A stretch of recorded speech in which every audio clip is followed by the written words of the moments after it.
sempre traz-nos surpresas. Mas estamos começando.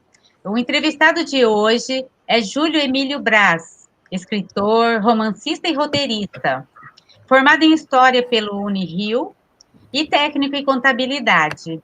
É autor de mais de 180 livros e com várias obras premiadas, dentre elas seu primeiro livro, Saguairu, Premiação Jabuti na Literatura Nacional, e o livro Crianças na Escuridão, que ganhou a premiação alemã.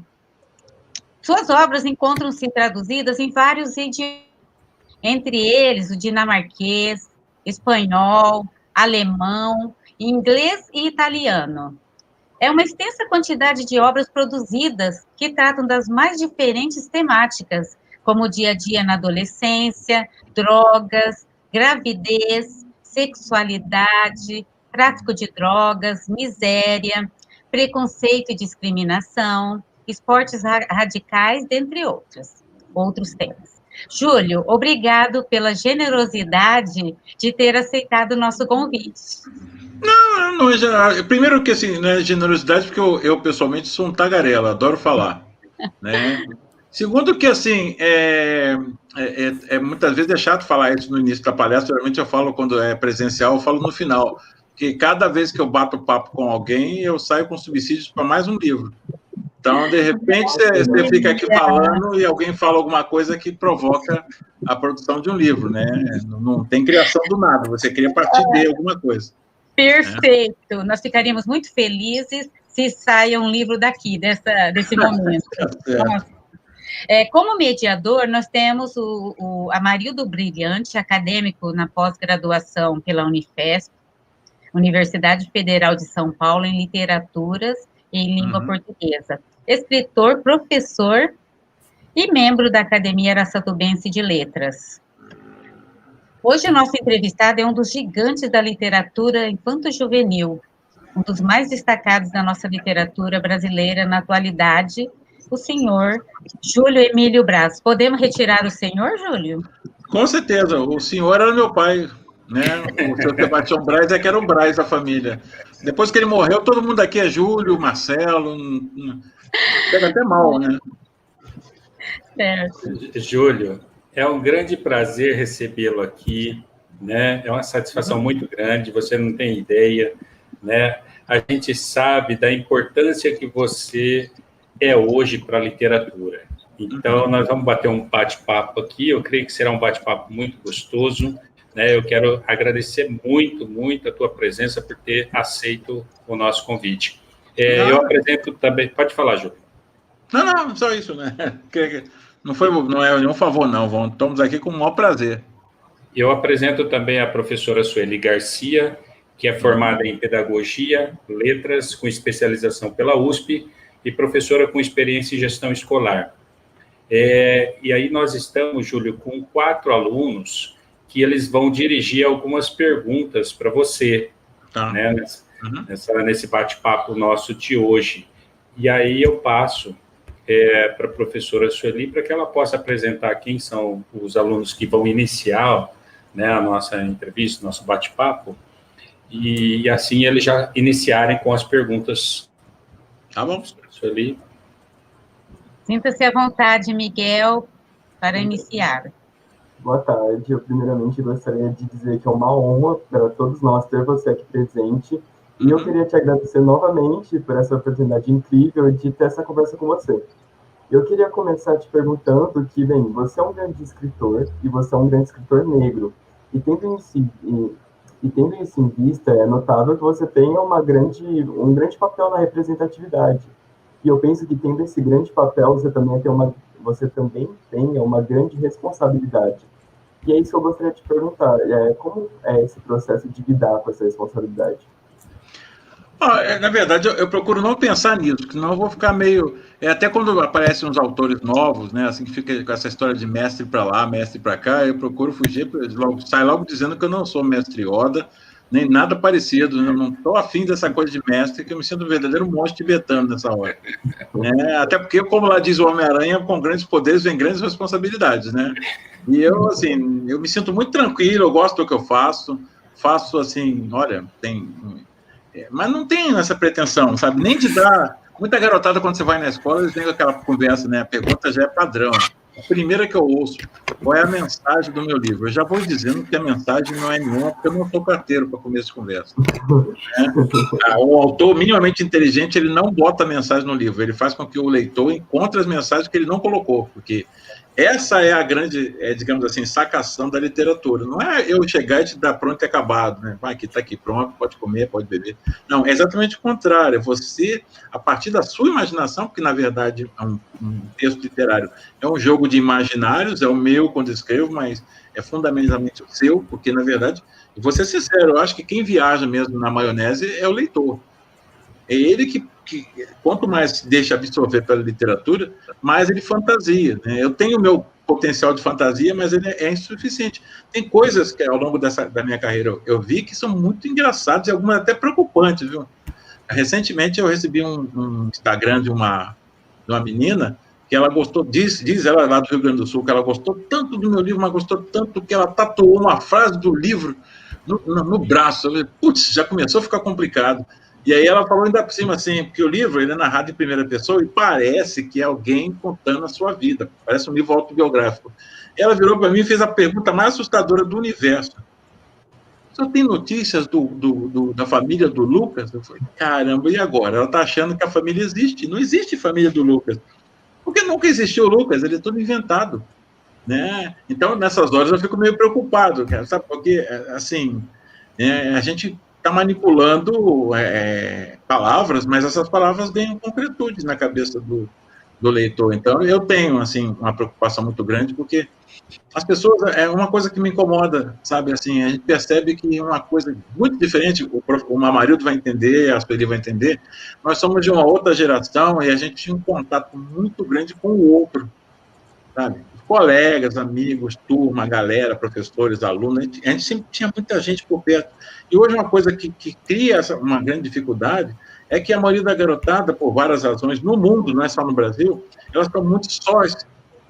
Eu comigo mesmo. E isso cria, mais cedo ou mais tarde em alguns, cria aquela necessidade de ter alguém, e esse alguém muitas vezes pode sair de um livro, e esse alguém pode não existir, e aí você cria toda uma fantasia que pode redundar em coisas assustadoras. Eu realmente tenho uma preocupação. O autor, o músico, o escritor, o pintor, o artista, de uma maneira geral, até o professor mesmo, ele tem um certo poder, uma certa ascendência sobre aqueles que estão à sua frente, né? Aquela coisa do Pequeno Príncipe, né? Que você é responsável por aquilo que cativa. E nós cativamos, né? Então, eu tenho muita preocupação quando eu vou escrever um texto, e cada vez mais, né? Porque quando eu comecei, eu era jovem, então ninguém vai ligar para mim, eu sou um zero à esquerda, então eu vou mandar ver no que eu escrevo. Só que agora, muita gente lê meus livros, e com essas lives, eu estou descobrindo uma coisa meio assustadora. Muitos dos meus antigos leitores hoje são professores, entendeu? E tem novos leitores que veem coisas nos meus livros muito importantes para eles. Então, realmente, querendo ou não, você acaba virando meio que monge, viu? Monge tibetano. Os caras começam a ler o que você está escrevendo como se fosse, assim, sabe? Muito importante. E é importante, a palavra é importante, mas a manipulação da palavra por sua parte é muito mais importante que por mim. Eu não quero manipular pessoas, eu quero que as pessoas se manipulem.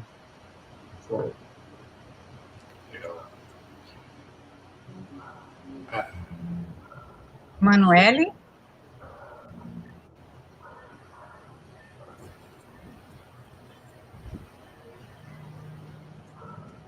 Então, eu também queria agradecer pela oportunidade de estar aqui.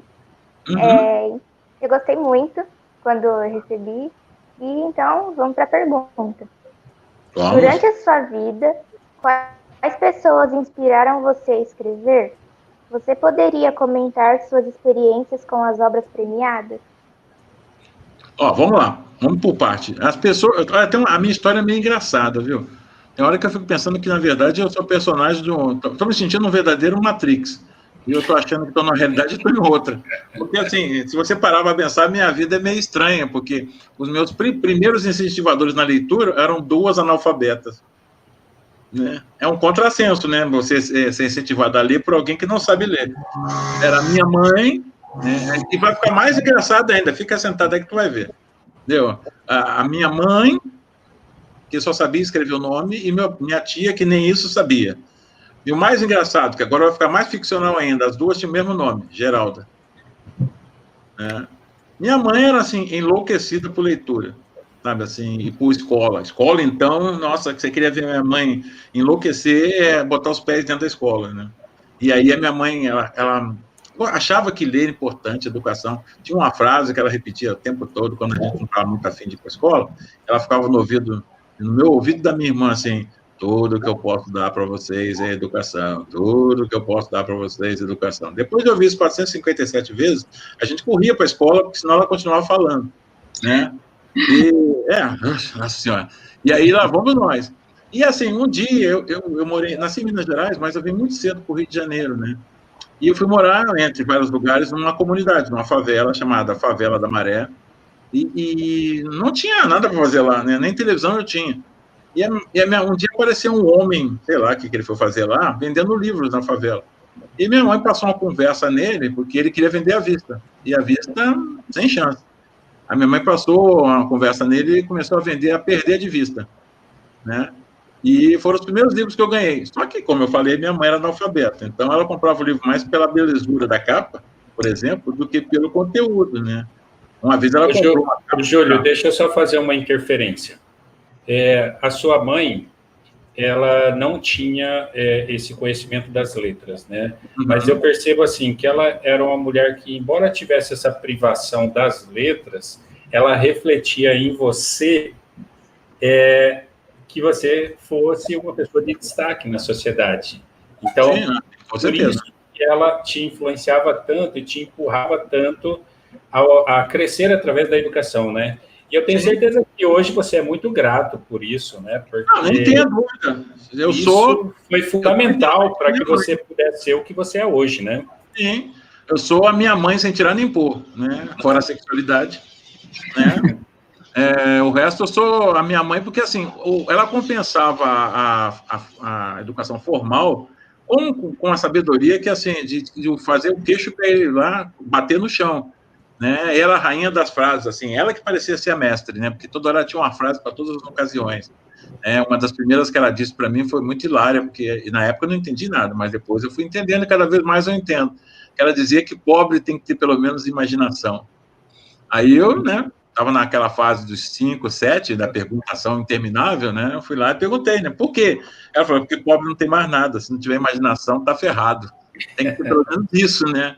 E ela é cheia das frases. Eu nunca vi uma mulher... A minha esposa falou que eu tenho que parar uma hora dessa aí para juntar todas as frases, vai dar milhares de livros, porque eram incontáveis, né? Então, assim, ela comprava os livros, né? Uma vez ela comprou uma enciclopédia médica, só porque a capa era bonita, dura, sabe? Eu e minha irmã ficamos boiando, porque... não servia para nada, eu tinha 7, ela tinha 5, não ia rolar nada, né? Mas aí serviu para você fazer o desenho da célula, né, na escola. Isso, rapaz, o famoso desenho da célula, porque ela nos deixava, quando a gente já falava esse livro a gente não entende, ela falava, um dia ele será útil, né? Aí foi, como você falou, no 7º ano a professora de ciências pediu o desenho de uma célula, aí eu lembrei que folheando o livro eu vi uma célula. Aí eu comprei a cartolina branca, botei o livro em cima da mesa e fiquei copiando. Quando ela passou na sala, não teve jeito, né? Ela falou a famosa frase, eu não disse que um dia ia ser útil, né? Então, ela era assim, então ela comprava. E tinha a outra Geralda, que era a irmã mais velha do meu pai.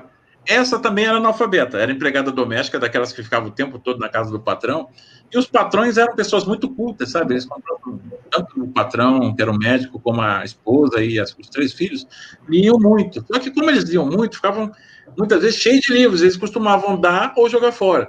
A minha tia pegava e levava para lá. Esses eu gostava, porque como tinha um garoto, tinha 2 meninas, tinha histórias assim, tipo 3 Mosqueteiros, Sherlock Holmes, essas coisas todas. Esses foram os meus primeiros incentivadores. Os próximos incentivadores foram as minhas professoras, porque quando eu cheguei na escola, eu já sabia ler, né? E aí a coisa foi mais rápido para mim. Eu aprendi a escrever rapidinho e já sabia também somar e diminuir, pelo menos, né? E aí começaram coisas como ditados, redações, e as redações eu virei meio assim que o campeão da minha professora de português. Toda vez que tinha um concurso entre as escolas, eu era chamado, aí ganhava presentes bobos, presentes interessantes, presentes fantásticos, e um que muito fantástico que mudou a minha vida foi que eu nem ganhei, porque eu não estava afim de fazer, sabe? Que a professora me torrou tanta paciência que eu preferi fazer para me livrar dela, a verdade é essa. Júlio, te interrompendo um minutinho, o Miguel, que está aqui na nossa live, ele é um dos que ganhou pela diretoria de ensino de Araçatuba, no concurso de redação de câncer de Barretos. Não o primeiro lugar por Barretos, mas pela escolha da diretoria de ensino. Que conselho você daria para ele no aspecto da escrita? O que ele poderia fazer? O conselho que o meu terceiro grande incentivador me deu. Aliás, eu não sei qual, eu sei que é São Paulo, mas não sei se é próximo daí. Ele está vivo ainda, cara. Eu não sei se ele tem 91, 94 anos, mas ele está vivo. Eu tinha 16 anos quando eu mandei meu primeiro texto escrito para esse cara. O nome dele é Rubens Francisco Luchetti. Ele mora em Ribeirão Preto, né? E eu fiz tudo errado com ele. Peguei os originais, botei no envelope e mandei pelo correio. A primeira coisa que ele falou quando ele mandou uma carta para mim é que não se manda o original para o editor, senão o original perde e você fica sem pai e sem mãe, né? Foi a primeira lição. Depois ele falou comigo, o conselho que eu vou dar para você, que foi o conselho que ele falou, deu para mim e funcionou. Então, vamos lá. É simples, mas é prático. Mas é infalível, eu acho. É assim, ele falou assim, olha, que o seu texto, eu li com atenção, o seu texto, babá, mas, na minha opinião, você ainda está muito verde. Ele botou verde entre aspas. Então, faça o seguinte, se você realmente quer ser escritor, né, se esse é o seu caminho, você tem que fazer uma coisa, você tem que continuar lendo bastante e você tem que escrever permanentemente, todo dia, como se fosse um exercício, né? Mesmo que não redunde em nada, pelo menos você tem que escrever. O contato íntimo, eles usam as palavras, contato íntimo com a palavra, torna a escrita mais fluida e você vai chegar a um texto que você vai se sentir contente com ele. Foi o que eu fiz. Muitas vezes tem muitos conselhos mirabolantes. Eu já fui uma vez numa oficina de redação criativa e eu cheguei à conclusão que eu não era criativo. Porque o cara falou tanta coisa, pediu tanta coisa, comentou tantas coisas, que eu ficaria assim, meio perdido naquelas coisas. Na verdade, escrever é a coisa mais simples do mundo. Só que você tem que abastecer, adubar o terreno para que flua, né, as coisas. Por exemplo, o adubo natural de qualquer boa escrita é a leitura. Né? É uma relação de interdependência. Só quando você aprende a escrever é que você realmente aprende a valorizar a escrita e o texto que você lê, porque você percebe como é difícil, cara, montar, arquitetar uma narrativa interessante. Parece fácil, assim, não, junta a palavra aqui, pegou outra palavra ali, beleza, tá pronto. Não é, não. Outro dia mesmo eu estava aqui, não era nem um livro original, era uma adaptação de Pigmalião, de Bernard Shaw. Aí o cara me encomendou, eu comecei a fazer. No meio do caminho, já estava faltando 2 capítulos, aí a peça tem 5 atos. Eu acabei com tudo e fiz de novo. Viu? O cara ficou doido comigo, porque atrasou a produção dele, mas eu não estava satisfeito com o que eu estava fazendo. A escrita, assim, eu tenho 187 livros publicados. Se qualquer editor desse aí tiver a temeridade de mandar para mim, para eu fazer algumas mudanças, eu vou mudar tudo. Escritor, qualquer profissional satisfeito, morreu. O profissional verdadeiro, ele está sempre insatisfeito. A insatisfação faz parte da essência do humano. O humano que está satisfeito pode preparar, já fazer um plano de saúde, um plano funerário, uma coisa assim, porque já está indo embora. E não sabe o que eu estou dizendo isso, não. O Drummond falou uma vez, um grupo de estudantes cercou o Carlos Drummond de Andrade e um deles perguntou assim, você se considera um autor pronto? Ele falou, não, meu filho, porque autor pronto está morto. A gente tem que sempre ficar se cobrando, ler bastante, inclusive um conselho, esse é meu. Leia, inclusive, coisas que você não gosta. Porque é muito fácil ler o que eu gosto, sabe? O grande desafio é você pegar um livro que você não gosta. Física quântica realmente não é minha leitura favorita. Matemática, eu só leio os livros do Malbataan, mas eu me obrigo a ler porque é o todo que vai fazer o escritor que você será. Quanto mais leitura você tiver, quanto mais diversa for essa leitura, mais completo você vai ser como leitor. Ou como escritor também, né? Porque o escritor é realmente um escritor, um leitor. Não tem uma hora que você é só escritor. Não tem jeito. Você lê, sabe? Você lê. A Giovana poderia... A Giovana poderia fazer a pergunta, Giovana? Sim. Eu gostaria de agradecer pela oportunidade e eu vou fazer minha pergunta. Fale, meu amor. Do seu primeiro livro ao atual, como você analisa a escrita? Mudou alguma coisa? Você é muito crítica em relação a si mesmo? Giovana, a coisa mais bacana do mundo é escrever o primeiro livro, sabe? Porque você não escreveu nada antes. Aí você não se cobra. Cada um livro que você escreve depois daquele primeiro é um prego no seu caixão. Entendeu? Porque cada vez mais você, poxa, acho que eu já fiz isso, aí você fica se cobrando. É muito cansativo, dá mais trabalho. Cada passo para frente, parece que os pés viram pés de chumbo, fica mais pesado, né? Então, assim, acontece. Mas, ao mesmo tempo, é gostoso, exatamente porque você já acha que já fez aquilo, você procura se multiplicar, transformar, fazer coisas que você acha que não... É assim, essas adaptações mesmo que eu fiz, eu vou ser sincero contigo, foi só porque as vendas caíram e eu precisava de pagar minhas contas, né? Porque eu já tentei pagar minha conta de luz com poesia, mas não teve Ibope, né? Então, eu preciso de dinheiro. Eu peguei essas adaptações. Eu não gosto de fazer muita adaptação, não, porque primeiro eu estou mexendo na obra dos outros. Eu sempre fico meio incomodado, assim, de ficar pegando, corta aqui, tira ali, né? Por exemplo, uma coisa que está me incomodando muito, eu não vou entrar em detalhes, mas me incomoda muito, é o que está acontecendo. A obra do Monteiro Lobato caiu em domínio público, aí um monte de gente que pulou em cima igual, sabe, de garfo e faca cortando, porque isso aqui não é politicamente correto, isso aqui não é politicamente correto. Cara, como professor de história que eu também sou, a gente tem que sempre olhar o autor pela perspectiva do período em que ele viveu. Né? É a mesma coisa que você julgar Cristóvão Colombo, que chegou nas Américas em 1492, pelos olhares de alguém que vive em 2020. Não é a mesma coisa. Não dá para você julgar uma pessoa por parâmetros de centenas de séculos. Eu fiz essas adaptações de peças de Shakespeare. A última que eu fiz foi O Mercador de Veneza. O Mercador de Veneza é um judeu. Rapaz, mas olha, só falta xingar a mãe do judeu, porque o resto eles fizeram com o cara.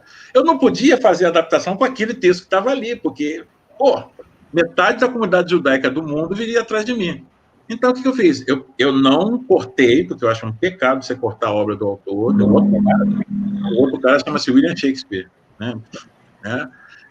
Mas eu dei um jeito de amenizar com a carpintaria literária que eu já tenho, que eu domino. Eu não mexi na obra, mas amenizei os palavrões, os xingamentos, por exemplo. Você pode sem... Agora, por exemplo, eu li, eu nem sei quem fez a adaptação, mas eu li que nas Cartadas de Pedrinho tinha 300 e alguma coisa citações, aparições do Pedrinho. Na tradução do cara ficaram 3. Como você vai botar num livro chamado Caçadas de Pedrinhos 3 momentos em que ele aparece, seria o protagonista É um negócio estranho, no mínimo estranho, sabe? Eu fico sempre pensando assim, realmente tem coisas no livro do Monteiro Lobato, como de qualquer autor antigo, coisas que são anacrônicas hoje, que não tem sentido estar ali.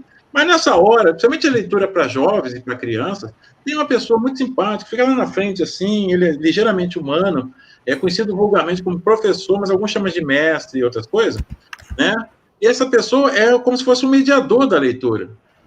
Acho que ele pode perfeitamente pegar o livro, ver os pontos que são meio controversos hoje em dia, e administrar isso, explicar que, por exemplo, é feio chamar o judeu disso. Era comum chamá-lo no século XV, XVI daquele jeito, mas hoje, no século XXI, não é defensável. Vou dar um exemplo que todo mundo conhece. Tem um canal na TV a cabo chamado Viva, que são programas antigos da TV Globo. Um deles são aqueles episódios dos Trapalhões. Eu escrevi em 90, 91, esquetes de humor para os Trapalhões. O humor dos Trapalhões é um humor físico, né? Ou seja, joga a torta na cara, derruba. E hoje você vê, ele é totalmente politicamente incorreto. É muito sexismo, é piadas raciais, piadas religiosas. Ou seja, naquele 1990, 1980, até 1995, aquele tipo de humor era absolutamente normal, corriqueiro. Hoje não pode mais, por várias razões, porque tem grupo de tudo praticamente. Sabe? Então você tem que encontrar uma outra maneira de fazer humor. Não é deixar de fazer humor, mas tem que encontrar outro jeito. Mesma coisa, você não pode... eu não gosto dessa coisa de ficar cortando obra dos outros. É a mesma coisa na minha... De vez em quando tem algum editor que fala assim, você não quer dar uma atualizada no seu livro? Eu fico imaginando o Vitor Hugo, né, lá na época dele. Olha, essa história do Corcunda de Notre Dame, então, sabe, não dá para dar uma atualizada, diminui a corcunda, bota o olho direitinho, fica aquele olho um apontando para o leste, outro para o sul, para o oeste. Não, cara, isso é uma obra. O Corcunda de Notre Dame é aquilo ali. Se você não gostar, lamento. Mas ele tem que ser aquilo ali. Não adianta modernizar, não existe modernizar. Eu fico imaginando um católico, um evangélico, alguém chegar para ele e falar assim, vamos modernizar a Bíblia? Não, por favor, né? E como muçulmano fica pior ainda. Você fala, vamos dar uma modernizada nesse Corão aqui, que, pô, tá esquisito. Não existe isso. Né? A gente tem que respeitar a obra e contextualizá-la. Para isso existe o professor, existe o bibliotecário, existe um monte de gente. Não é sair cortando. Né? Acho feio isso. Tá?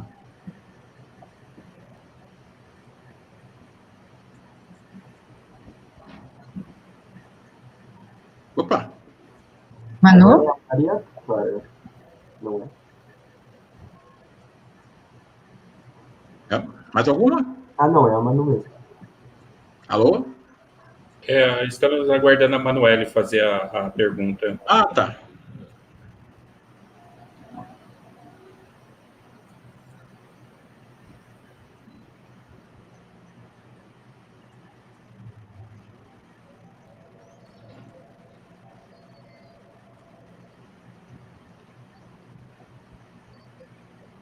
Se tiver com dificuldade, eu adianto para você, Manuel.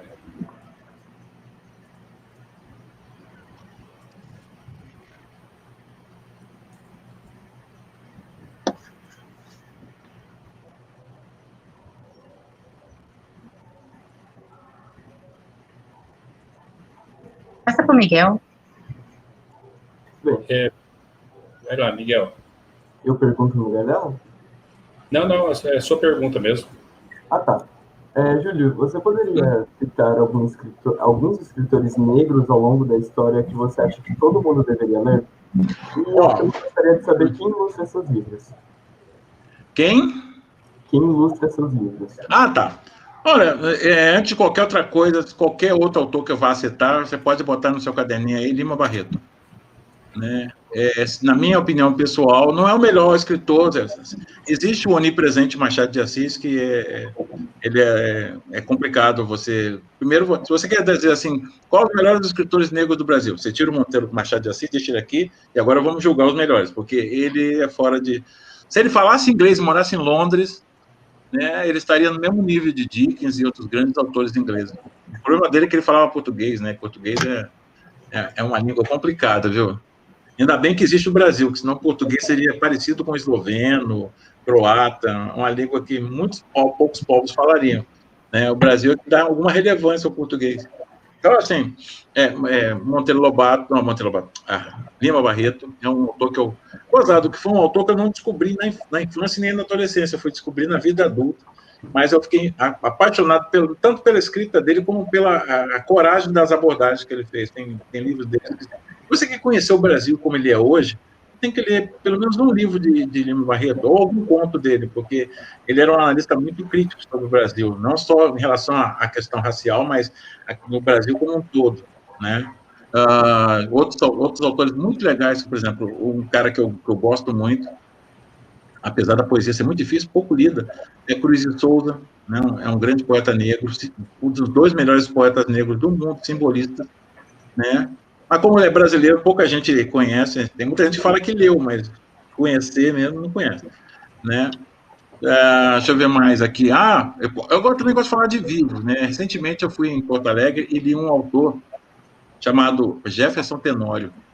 Ele é professor da Universidade Federal de lá e tudo, o cara é muito bom, né?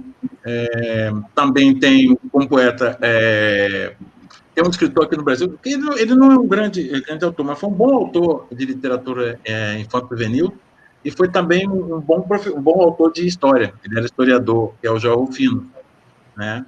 Tem a Conceição Evaristo, que ainda está entre nós, né? A dona Geni Guimarães, que muitas vezes a gente pensa assim, eu tenho 187 livros, muita gente tem a tendência de acreditar que o autor é bom porque tem 487 mil livros. Não, tem autores que fizeram 1 ou 2 que são fantásticos. A Geni Guimarães praticamente foram 1 ou 2, um pouco mais, um pouco menos. Mas foram livros, assim, muito importantes, né? Tanto na temática como na escrita, na carpintaria da escrita. Esses são alguns autores, né? Que eu conheço e gosto, negros. Na verdade, assim, é engraçado porque nunca houve grandes autores, assim, uma quantidade muito grande de autores negros no Brasil, por várias razões, né? Sabe, até a questão histórica, né? Historicamente, diferentemente dos Estados Unidos, o negro brasileiro não tinha acesso a nenhum tipo de educação, né? E a libertação dos escravos foi feita como a maioria das leis são feitas no Brasil, né? Eles foram soltos. Então, agora que começaram a aparecer grandes autores negros, né? Esses poucos que eu citei são verdadeiros heróis, né? Deram um murro em ponta de faca, porque tudo conspirava contra. Né? Não só aqui, né, Júlio, mas nos países, né, dos países das comunidades de língua portuguesa, né, a CLP, né, também tem aparecido grandes atores, né, tem o Miyamoto, tem outros moçambicanos também de destaque aí. Sim, o gozado que é principalmente moçambicanos, né, já que a gente não tem uma proximidade tão grande com os moçambicanos, porque eles ficam do outro lado do continente africano, mas é principalmente eles, né. A Pauline Chiziane. Sim, sim. E alguns, inclusive, moram no Brasil, né? Ou vivem frequentemente aqui no Rio de Janeiro, principalmente, como o Miyakoto, Konjac, esses caras são excelentes. É uma maneira até interessante, porque eu acho engraçado que o brasileiro, de uma maneira geral, até os intelectuais, durante muito tempo, eles ficaram de costa virada para dois expoentes da literatura, né? Ou o lado africano, os clássicos da literatura influenciaram as suas obras? E principalmente, na minha opinião, um grande pecado, a gente passou boa parte da nossa existência no continente americano de costa para os nossos vizinhos. Os clássicos da literatura, grandes autores, influenciaram em suas lugares, e a gente, durante muito tempo, ficou de costa para eles. Sabe, a gente preferiu, nada contra, porque são excelentes autores, os alemães, os franceses, os ingleses, os norte-americanos, mas a gente passou da literatura influenciaram em suas obras na vida adulta e na universidade, né? Isso eu acho um pecado. A gente tem que virar e olhar para trás, porque nós temos uruguaios, argentinos, grandes autores que a maioria do grande público não conhece. Né? Eu mesmo passei a minha infância e adolescência sem ler nenhum. Talvez o primeiro que eu consegui ler alguma coisa foi o Quiroga, que é um baita escritor uruguaio, né? Isso faz falta, porque eles são muito mais próximos de nós do que, por exemplo, os autores franceses, ingleses, né? Sabe? Nós temos uma vivência comum. Ô Júlio, a Emanuele fez a pergunta aqui e o áudio saiu enquanto você falava. A pergunta dela é o seguinte: os clássicos da literatura influenciaram em suas obras? Não, assim, de maneira marcante, não, sabe? Talvez os clássicos infantos juvenis, porque eu comecei, assim, aos 20 anos, né? Você lia a série Vagalume? Com certeza, cara. Agora você tocou num ponto. Os clássicos da literatura influenciaram em suas obras? Sim, então, até hoje você tocou num ponto que é marcante, por exemplo, A Ilha Perdida, da Maria José de Pré. Eu li esse livro, foi até minha tia que me deu. E eu assim, me senti enganado, porque quando eu pensei em A Ilha Perdida, eu pensei numa ilha no mar, né? E é uma ilha no Rio. Esse foi um dos livros que me marcaram, né? A Morte Ouve Rádio, do Marco Reis. Né? São vários autores. Essa coleção, na verdade, o primeiro da coleção que eu li, eu nem gostei, viu? Foi Cabra das Rocas, do Homero Homem.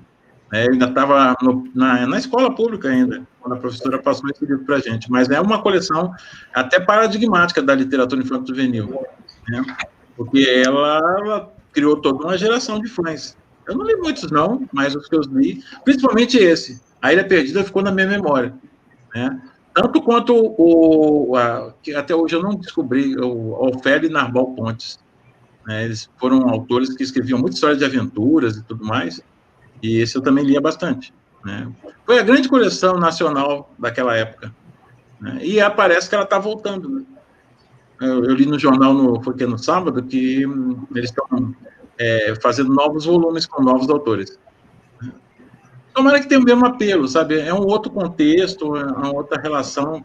com o público, né? O público hoje é muito mais... É muito complicado, sabe? Era fácil ser leitor na década de 60, 70, porque basicamente o livro reinava absoluto, né? Tinha lá o rádio, tinha a televisão, sem grandes atrativos, a televisão não era essa coisa altamente sedutora, e não tinha aquele negócio também complicado chamado videogame e outras traquitanas eletrônicas que, querendo ou não, eles podem tanto atrapalhar como ajudar. Porque, por exemplo, ajudar o Senhor dos Anéis, né? Antes dos games e dos filmes, né? O Senhor dos Anéis era uma obra de uma tribo. Existiam os caras que eram apaixonados pelo Tolkien, tanto é que no dia do aniversário, eu não sei se é da morte ou do nascimento, eles vão lá no cemitério onde o Tolkien está enterrado, fazem todo um movimento, uma oração, não sei, na linguagem que ele criou, inclusive, né? Era uma coisa de tribo. E hoje, o Senhor dos Anéis é uma coisa que,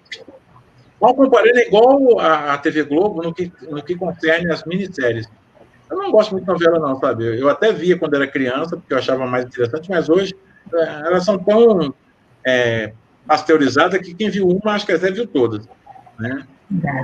Não tem muita, sei lá, falta alguma coisa. Talvez eu tenha que rever as histórias, por exemplo, as novelas da Janete Clélia, do Dias Gomes, e de outros autores da década de 60, 70, para ver em que elas não me seduzem mais, sabe? Eu não me sento para ver uma novela hoje, né? Eu não aguento ver mais de 3 capítulos. Eu, inclusive, me sinto enganado, porque parece que eu vi 3 capítulos, na verdade, vi um, né?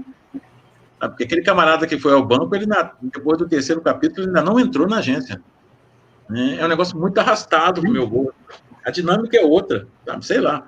Né? Então, assim, a Globo, quando começou a fazer minisséries no final da noite, assim, ela reativou livros que não eram grandes livros. Né? Riacho Doce, dos Zé Lins do Rego, era uma obra menor do próprio autor. Né? A Muralha, da Dinácio Silveira de Queiroz, estava até esgotado há anos que não era publicado.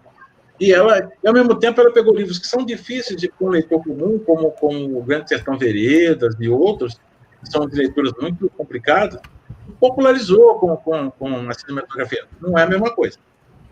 Porque o que muitas vezes funciona na imagem, não funciona no texto, e vice-versa. Né? Mas, de qualquer forma, ela, em certa medida, criou leitores. Até uma novela que tinha aí, que eu acho que chamava Laços de Família, tinha um personagem que era o Tony Ramos que fazia, ele era dono de uma livraria, né? E aí eles começaram a falar de livros dentro dos capítulos que passavam na livraria. E uma coisa interessante, a Ide Ouro tinha acabado de lançar As Mil e Uma Noites, né? E ele começou a falar nos capítulos da coleção, vendeu uma tiragem inteira em um mês, né? Sabe? Então, assim, a televisão, os games, essas coisas, elas podem fazer uma interação muito boa com a literatura, ou criando novos leitores, né? Há uma tendência muito boa, até na minha opinião, de criar rivalidade entre mídias diferentes, né? É como se surgiu o rádio, surgiu a televisão, o rádio morreu. Surgiu a TV a cabo, a televisão normal morreu. Né? E não funciona assim. Então, as várias mídias podem interagir para criar, em última análise, o leitor.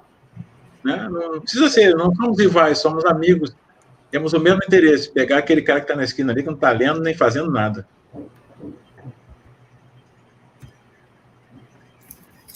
Boa tarde, eu estou muito feliz em poder entrevistar você.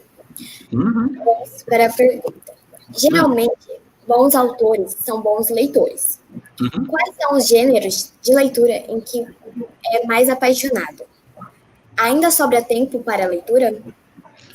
Olha, sobrar não sobra, mas eu arranjo, viu? Porque, por exemplo, se eu puder ir de ônibus, eu não vou de avião. Né? Por exemplo, quando eu vou para São Paulo, um homem sensato vai de avião, porque são 40 minutos. Mas, como eu não sou sensato, eu pego um ônibus e gasto 5 horas e 40.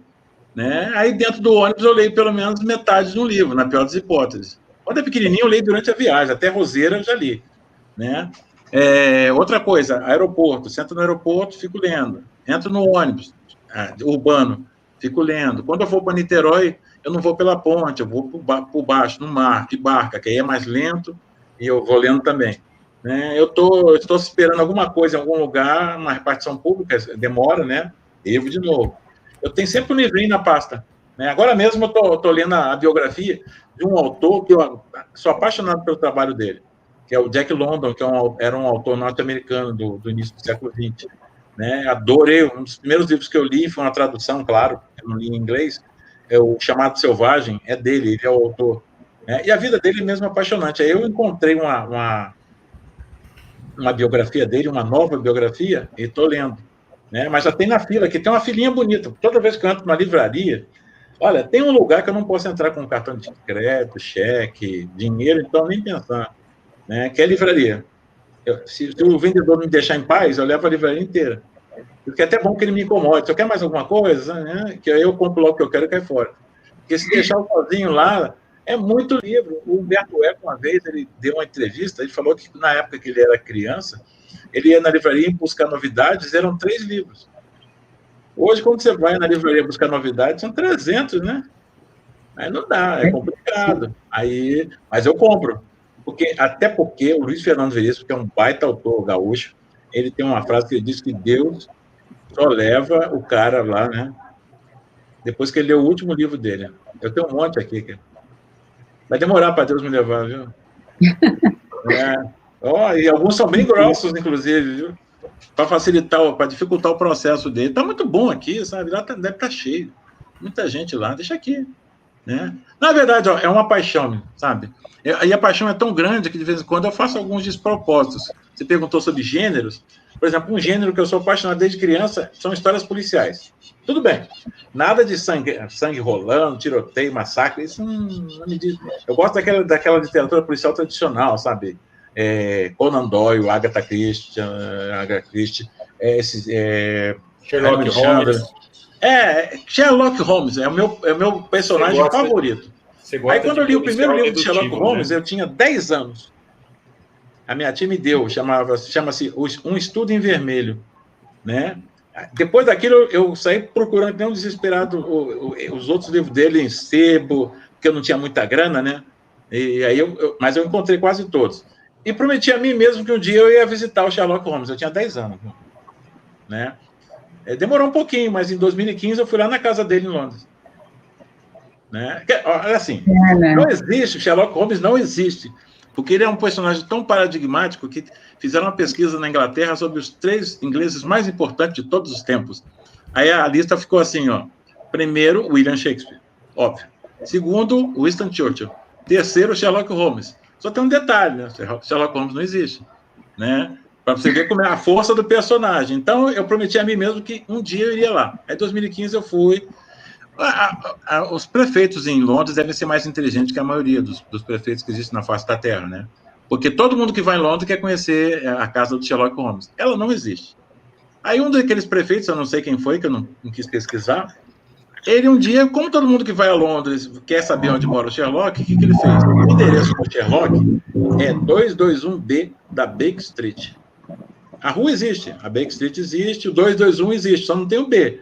Aí o que ele fez? Ele comprou um pedaço do 221, transformou no 221B, virou o Museu de Sherlock Holmes, e fica uma fila gigantesca lá para entrar naquele negócio que é pequenininho, apertadinho, né? E tem a famosa lojinha, porque um dia vocês, ou alguns já foram, mas um dia a maioria de vocês irá em algum museu lá fora. E o museu lá fora é muito interessante. A entrada é uma, mas a saída é outra e sempre na lojinha. Júlio, você tem livros desse gênero? Eu sei que você tem livros de contos de terror e policial. Você tem? Quais são os seus? Se você tem policiais, eu tenho Quem Matou Papai Noel, que é um dos meus favoritos. Né? Agora mesmo eu entreguei na editora, né? Eu reescrevi uma história chamada O Mistério do Homem Amarelo.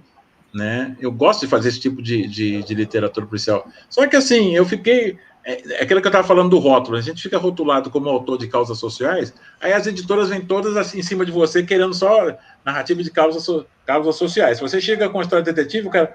você escreve também história de detetive? Eu sou um escritor, né? Dá licença. Eu não tenho, sabe? Eu sempre achei que o escritor, para escrever sobre um único tema, sobre um único espaço geográfico, ele tem que ser excelente. Por exemplo, Jorge Amado era maravilhosamente inteligente, um gênio. Por quê? Ele passou a vida inteira escrevendo só sobre a Bahia. E não se repetiu, isso é uma proeza.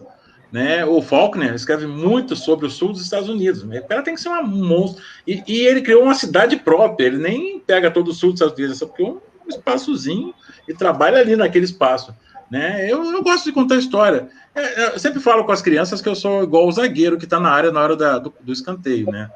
Se a bola sobrar para mim, o goleiro estiver fora do gol, o gol escancarado, a bola no meu pé, eu vou fazer o gol, mesmo não sendo atacante. Né? Então, cada história que eu ouço, eu boto no papel. Eu não tenho juízo de valor nessas horas. Não, eu não gosto de escrever histórias policiais. Eu não faço poesia. Não, eu faço o que está ali. Se eu sentir que eu estou com vontade de fazer aquilo, eu faço. Né? Aí, assim, ó, fui lá, só não vi o Sherlock Holmes, né? Os caras fazem um troço direitinho, cara. Eles têm um cachimbo assim, que sai uma fumacinha. Parece que ele vai entrar a qualquer momento. Né? E eu, como sou professor de história, adoro reconstituição histórica, nossa, aqueles caras são muito bons, viu? Não deixaram nada. Até o banheiro é um banheiro que você usava em 1889. É igualzinho, sem tirar nem pôr. Né? É impressionante. Eu sou muito apaixonado por pesquisa. Eu adoro. Por exemplo, tem livros meus que são... Tem um livro meu que ele é sobre surfistas, e é em primeira pessoa. Quem conta a história é um surfista. Então, eu me dei o trabalho durante quase 2 anos de aprender a falar como surfista. Né? Fui para a praia aqui no Rio de Janeiro, lá na prainha, perto do Grumari, fiquei lá ouvindo os caras falando, porque eles não conversam contigo. A tribo só conversa entre eles, né? É um processo endogâmico. Eu só fico ali na muvuca. Né? Se eu chegar lá com essa minha cara de velho de 50 anos, não vai ter nenhum ibope. Aí eu ficava lá fazendo paisagem de velho gagá, que está olhando para o mar, né? E aí eles estavam falando com maior liberdade, como se eu não existisse, né? Aí... eu aprendi muito com eles, só que aprendi tanto, ficou tão bom que metade do livro hoje eu leio e não entendo. É um risco, né? Eu acho isso maior barato, assim, como aquela história da menina que eu falei, tem um lado que é meio perverso, que eu fico assim, puxa, garota, eu passei uma conversa tão boa nela que ela achou que o personagem é verdadeiro e tatuou o braço. Olha, eu não valho nada, cara. Ela não tatuou o braço pro namorado, para ninguém, foi um personagem meu, e não existe o personagem. Eu nem quis saber o que ela tatuou no braço, que a minha dor, a minha consciência ia pesar mais ainda. Deixa. Né? Eu estou até agora tentando encontrar coragem para dizer a ela que é tudo ficção mesmo. Não encontrei ainda não, viu? Imagina o quanto de pessoa que já deve ter escrito frase do Sherlock Holmes no braço também. Cara, olha, eu fiquei um Sherlock maníaco. Eu tenho, assim, 500... Qualquer edição de Sherlock Holmes, pode ser em esloveno, vietnamita. Eu comprei o busto dele em vários tamanhos, eu tenho uns bloquinhos, eu tenho o cachimbo, aquele boné de caçador, porque aquilo ali você sabe que no original não tem. Aquilo ali foi o desenhista, quando ele fez as primeiras ilustrações, que ele botou aquela capa e aquele chapéu de caçador de gamo. Né? O Conan Doyle, inclusive, não gostou. Mas tudo bem, né? Pagaram bem, ele ficou quieto. Né? Foi pragmático. Mas eu sou apaixonado, adoro, sabe? Eu adoro inteligência, sabe? Assim, me desculpa, mas se você tiver mau hálito, eu relevo, tranquilo. Se você tiver desodorante vencido, não me incomoda. Chulé, também não. Mas, putz, grilo, a ignorância me mata, viu? É duro você estar do lado, passar 3 horas com um cara e depois de 3 horas descobrir que não ouviu, nem entendeu, não foi produtivo aquelas 3 horas. Eu acho que inteligência é fundamental. E eu estou muito preocupado, né? Até uma das razões dessas lives são... Porque tem gente que está começando a se orgulhar de ser ignorante. Isso me dói. Entendeu? Quando você é ignorante, você percebe que é ignorante, você, sabe, faz aquela coisa ou sombra, sabe? Some. Porque, ou vai pegar um bom livro para ler. Porque não dá. No mundo que a gente está vivendo, numa sociedade que exige cada vez mais conhecimento das pessoas, um ser humano não pode se dar o prazer de ser burro. Não tem jeito, cara. Sabe? Você não está seguro nem tendo uma boa profissão. Porque a qualquer momento tem um japonês com insônia lá em Tsukuba que está inventando uma máquina que vai tirar o seu emprego, sabia? Né? Então, assim, você tem que estar preparado para, de repente, dar uma volta de 360 graus na sua existência a partir do conhecimento que você acumula. Aí você fica deitado no armazém igual um gato velho, você não vai conseguir. É impressionante. Conhecimento não é mais uma coisa para item de conversa sofisticada. É a vida dos seres humanos. Os seres humanos relevantes serão, felizmente ou infelizmente, pessoas inteligentes. Né? Charles Darwin. Charles Darwin é terrível, cara. É sempre a sobrevivência do mais apto. né? Aí você pode inventar um monte de coisinha. Não, o governo vai fazer isso, vai fazer aquilo, vai dar isso para você não precisa se preocupar. Mas na hora H, no frigir dos ovos, é Darwin. Né? Com toda a discurseira que você ouviu dos políticos, você só usa uma palavra, Darwin. Júlio, a Giovana tem uma pergunta para você, Fala, fazer para você agora. Sugestão para a utilização de aula. Como você trabalharia e qual ela livro? picotou a pergunta, não entendi. Ela perguntou que sugestão você deixa para a utilização de seus livros em sala de aula. Porque você tem vários livros. Às vezes os professores vão levar o seu livro para a sala de aula e aí eles se pegam... Você tem uma entrevista que você deu que você fala, por exemplo, do livro de suicídio. Como é difícil para o professor trabalhar uma temática dessa. Aí, a pergunta dela foi o seguinte: que sugestão você deixa para a utilização de seus livros em sala de aula e como você, se fosse você, professor, entrando na sala de aula para um público infanto-juvenil, vamos pegar um público juvenil aí dos 14 anos, né, nessa faixa, um público juvenil, como você trabalharia e qual livro você escolheria para um público aí dos 14 anos, 13, 14, 15 anos? A primeira coisa que eu aconselho o professor que vai trabalhar com um livro meu ou qualquer livro é que ele seja um leitor. Honestamente, eu vou ter que ser honesto, desculpa, mas ele tem que ser um leitor. Sabe por quê? Porque se ele é um leitor, ele sabe analisar o livro que ele vai usar. Em segundo, por que ele tem que ser um leitor? Porque lendo o livro, analisando criteriosamente o livro que ele vai ler, ele vai escolher um livro adequado porque ele tem que saber outra coisa, ele tem que saber conhecer os alunos com quem ele trabalha. Porque é muito engraçado isso, assim, você vê, esse livro, o catálogo da editora é mal barato, vem assim, livro indicado para o 7º ano. Tem livros meus que são indicados para o 7º ano que nunca foram lidos pelo 7º ano. Porque, na verdade, quem sabe para que público é dirigido determinado livro é o cara que está na frente, é o homem da infantaria. É como se fosse uma guerra. Na guerra, quem menos sabe sobre a guerra é o general. Quem sabe o dia a dia, inclusive de continuar vivo, é o cara que está na trincheira, na infantaria. Porque é ele que está levando os tiros, né? Então, assim, o professor, ele tem que, primeiro, sabe, ser um leitor, depois conhecer a sua turma. A partir dessas duas premissas básicas, e elas são básicas mesmo, ele não vai ter problema com nenhum livro, mesmo um livro com um tema controverso como suicídio. Porque eu tenho, esse livro de suicídio, então, tem uma quantidade maravilhosa de polêmicas. Eu lembro que eu fui num colégio chamado exatamente Darwin, lá em Vila Velha, Vitória, é uma rede particular. Menino, numa das palestras, tinha mais pai do que aluno para ouvir a palestra. Todos os pais estavam lá preocupados, uns esperando que eu ensinasse a pedra filosofal para eles lidarem com o filho, caso eles pensassem em pular pela janela. E os outros querendo me matar, porque isso é tema que se dá para uma criança, blá, blá, blá, blá, blá. Nono, na época era oitava série, que hoje é o 9º ano, Então, aquele monte de cara. É igual uma vez em Juiz de Fora que tinha um pai lá, furibundo, brabo, um cara de mal esperando por mim. Aí ele quando eu comecei a palestra, ele ficou lá sentado na frente com o filhão dele, Não era nem uma criança, era uma criança, grande pra caramba, bichão. Lá sentado, olhando para mim com cara de mal. Ih, rapaz, quando eu descer daqui, eu vou apanhar. Aí, ele, na hora que eu desci, ele falou assim: o senhor não acha que esses livros sobre drogas são inadequados para as nossas crianças? Aí eu falei, meu moço, eu olhei para ele, primeiro eu olhei para o meninão dele, a criança dele. Aí eu falei, moço, olha, depois que inventaram televisão, essa preocupação é totalmente sem sentido, porque não é meu livro que vai fazer o seu filho se interessar pelas drogas, vai ser o noticiário das 8. Gente que não lê, não. Tem um ditado na Alemanha, muito conhecido, que diz que o diabo reside nos detalhes. Um cara que lê bastante, ele lê onde não tem palavra nenhuma. E é ali que está interessante o negócio. Então, por exemplo, ele está preocupado com o meu livro, fala sobre droga, blá, blá, blá, mas ele liga a televisão à noite, sempre tem uma matériazinha que fala assim: hoje a polícia deu uma batida na favela do Joãozinho, foi apreendido a quantidade de 387 toneladas de cocaína, o valor é de 5 milhões de dólares. Você sabe que o filho dele só prestou atenção no valor, 5 Júlio, mas se fosse para você escolher um livro, digamos que você vai entrar numa sala de aula hoje, você escolheria que livro para trabalhar? Qualquer livro meu? Um que eu gosto muito, que ele reúne vários aspectos da vida adolescente, é Os Papéis de Lucas, que é um diário de um adolescente Aí que entra, é aquela história da menina, né?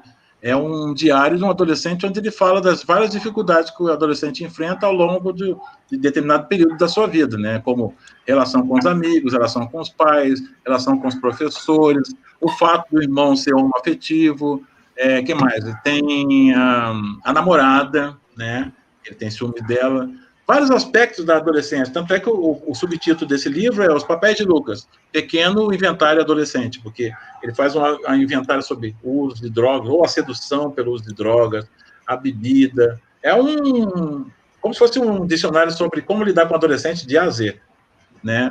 Mas tem vários outros, tem uns que eu gosto muito, até inclusive alguns que, apesar do tema, eles são feitos para crianças, né? Tem um que vem... Dos teus livros, quais venderam mais até hoje? Vamos lá. Primeiro, o best-seller, que é o Enquanto Houver Vida, Viverei, que já vendeu mais de 1 milhão de cópias, que ele fala sobre a vida de um adolescente que, numa transfusão de sangue, contrai o vírus HIV, né? Ele não ganhou prêmio nenhum nem nada, mas era o que mais vende. Depois, o Saguairu, que foi meu primeiro livro, Prêmio Jabuti de Autorrevelação, com publicações fora do Brasil. Depois, o Crianças na Escuridão, que fala sobre meninas de rua, né, e super publicado fora, premiado fora e tudo. Tem Pretinha Eu, que é o meu livro que mais vende sobre preconceito racial, junto com Felicidade Não Tem Cor, né?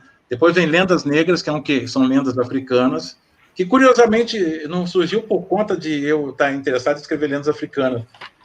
Alguém perguntou sobre ilustradores aí, e eu tenho vários ilustradores que eu acabei esquecendo de responder.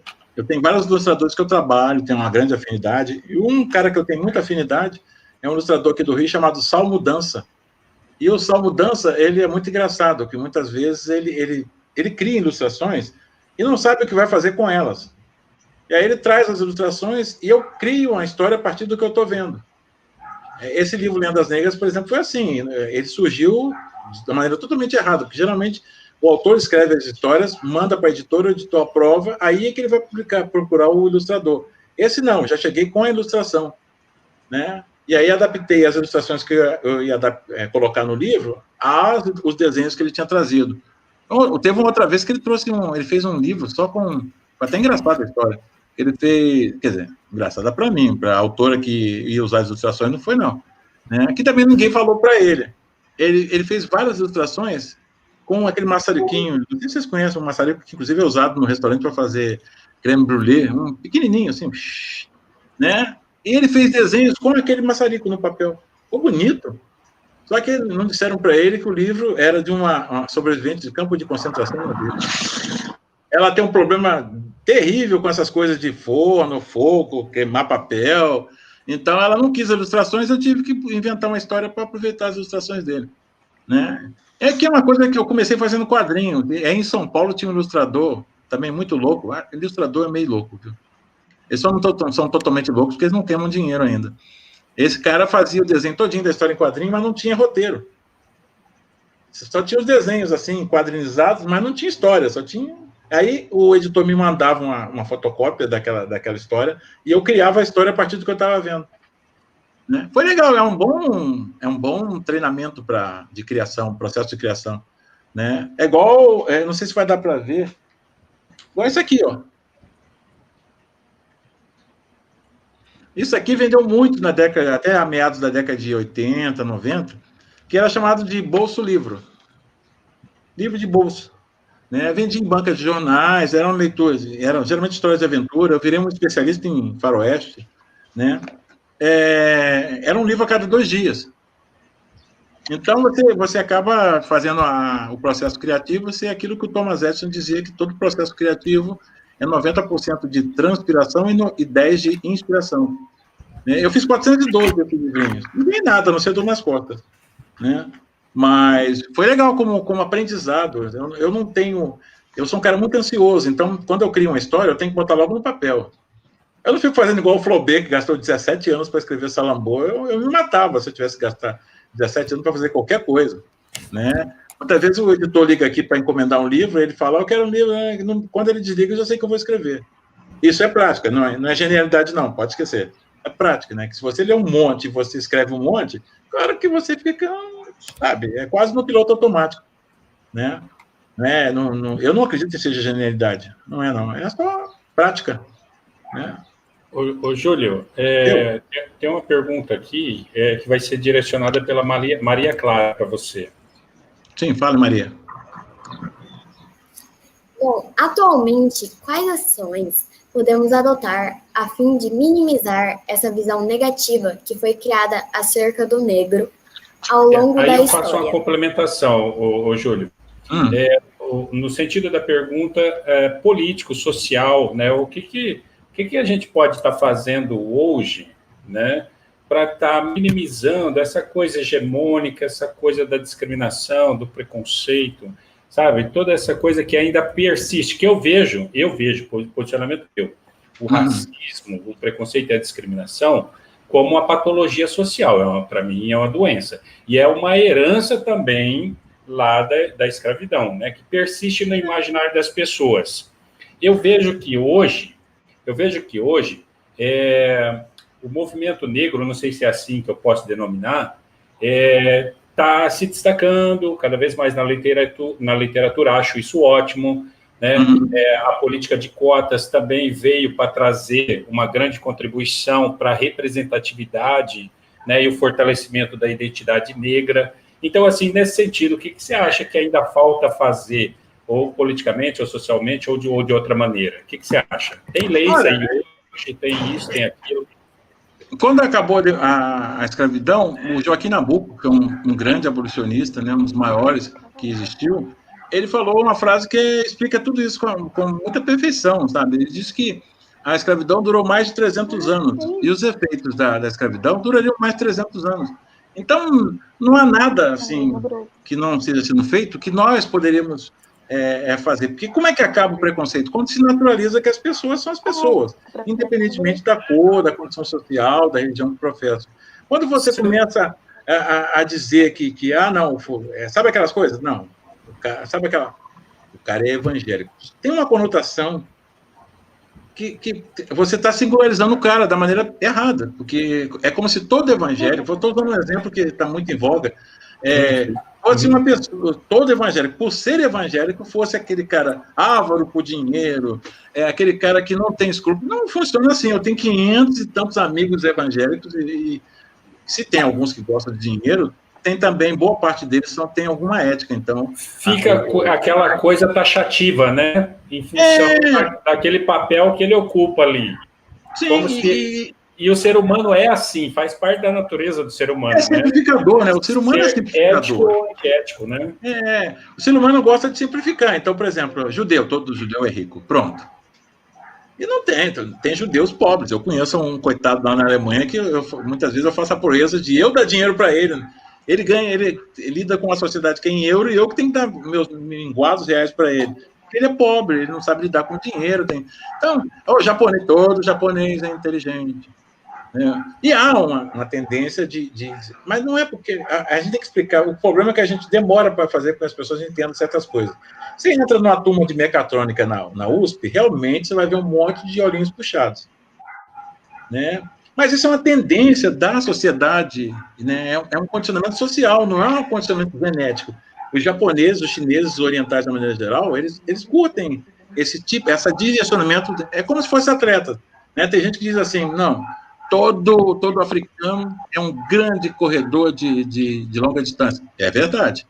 Né? Mas, assim, já existiram Paavo Nurmi, né? Emil Zatopek, um era finlandês, e o outro era tcheco. E eles eram grandes corredores de longa distância. Então, as coisas não são simples assim. Não basta você nascer no Quênia para ser automaticamente um campeão de corridas de longa distância. Né? Como também não basta nascer na Jamaica para correr, para ser um grande campeão, um velocista, como o Usain Bolt. Né? É difícil você mudar certas concepções, porque foram 300 anos. Né? Isso é uma coisa que muda no inconsciente, não é no consciente. Se fosse no consciente, era muito mais fácil, mas é o inconsciente que fala. Né? Por exemplo, muitas pessoas estão andando na rua escura, né? Aí vê 2 ou 3 negros vindo na direção deles. O inconsciente é que vai atuar nessa hora. A nível de educação de escola, você não acha que está faltando alguma política nesse sentido? Obviamente, o caminho ideal é a escola, é a educação, sabe? Na verdade, o que acontece é que a gente não... Isso não é só no Brasil, no mundo inteiro. A gente tem a tendência de não compreender o outro. A gente fantasia o outro. Até nos Estados Unidos, né? Você pega aqueles programas de humor, toda hora que tem uma piada com negros, tem aquela história de que o negro gosta de melancia e carne de porco frita. Nem todo negro gosta, sabe? Mas você cria... Facilita, é simplificador. Olha, o que nós vamos dar para eles comerem? Carne de porco frita e melancia. Não. Né? A mudança faz no inconsciente, não há o que a gente possa fazer. Ah, sim, a educação, né? A questão da próprio negro, né? Porque quando o negro, a gente procura ser negro não para ser negro e se alijar dos outros que não são negros, mas para fazer parte de uma sociedade que, queiramos ou não, é multiétnica. Tem certas coisas em certos grupos negros que beiram o radicalismo. Eu não gosto de radicalismo. Porque não dá para ser negro pretendendo que não existe, não olhar para o branco, não olhar para o indígena. Nós somos parte estamos na mesma canoa. A gente tem que aprender a remar na mesma direção. Só. Eu sempre falo que é igual futebol, são 11 jogadores, eles não são amigos. O que eles fazem no campo? Eles se juntam para ganhar o jogo e ele recebeu o pagamento, o bicho. Mesma coisa na sociedade organizada. Nós não precisamos ter necessariamente amigos de todos que estão ali, mas nós temos que criar um grau de convivência, de respeito mútuo, que faça com que a gente tenha uma relação minimamente saudável. Mas eu não preciso pegar o meu vizinho, que é filho de alemães, levar para casa, convidá-lo para jogar uma pelada ou comer um churrasco na minha casa para ter uma relação minimamente sociável com ele. Né? Isso é que falta, porque o que está acontecendo em certos lugares? Está havendo a exacerbação por exemplo, outro dia eu achei uma coisa absurda, a moça estava foi em São Paulo, acho, a moça estava num ponto de ônibus com aqueles turbantes africanos, e duas moças negras começaram a reclamar porque era uma apropriação cultural e tudo mais, blá, blá, blá. E aí, finalmente, fizeram tal confusão, porque só negros podiam usar turbante, blá, blá, blá, blá. Aí a moça tirou o turbante. Ela estava usando turbante, não era apropriação indevida, não. É porque ela estava fazendo tratamento contra o câncer, ela estava careca. Triste, hein? Puxa. Bom, Intolerância é horrível. E, assim, eu sou totalmente contra. Por exemplo, a revista Raça, ela foi muito importante para o negro, porque ela criou visibilidade para o negro. Só que ela está superada. Eu não quero mais a revista Raça, eu quero a Cláudia. Porque quando você bota um negro na capa de uma revista para negros, você está dizendo que ele não precisa aparecer em outro lugar, a não ser na revista para negros. É um gueto. Né? A Maju, nesse ano, já apareceu 2 vezes na capa da Cláudia. Isso é naturalizar uma pessoa. Ela não está na capa da Cláudia porque é negra, ela está na capa da Cláudia porque ela é bonita. Né? Como uma loura bonita também deveria estar na capa da Cláudia. O preconceito começa a acabar quando a gente naturalizar as relações. Né? Por exemplo, muitas vezes eu já cheguei numa feira de livro, foi até engraçado, o cara estava eu e mais 2 autores, aí ele foi apresentar os autores, aí falou, esse aqui é o escritor, blá, blá, blá, blá, blá, blá, blá, blá, fez o livro tal, ganhou o prêmio tal, blá, blá. Aí ele chegou, não, esse aqui é o autor, blá, blá, blá, ele ganhou o prêmio, blá, blá. Aí quando chegou na minha vez, ele falou, esse aqui é o autor negro, Júlio Emílio Braz. Ele nem deve ter percebido, mas nesse momento ele fez um gesto de preconceito, porque o primeiro autor era descendente de italiano, então por que ele não falou? Esse aqui é o autor fulano de tal, de ascendência italiana, né, blá, blá, blá, blá. O do meio é de ascendência síria. Por que esse aqui, o autor, por que tinha que falar que era negro? Em que a minha cor vai dar algum tipo de relevância no meu processo de escrita? Nenhuma. Nenhuma, verdade.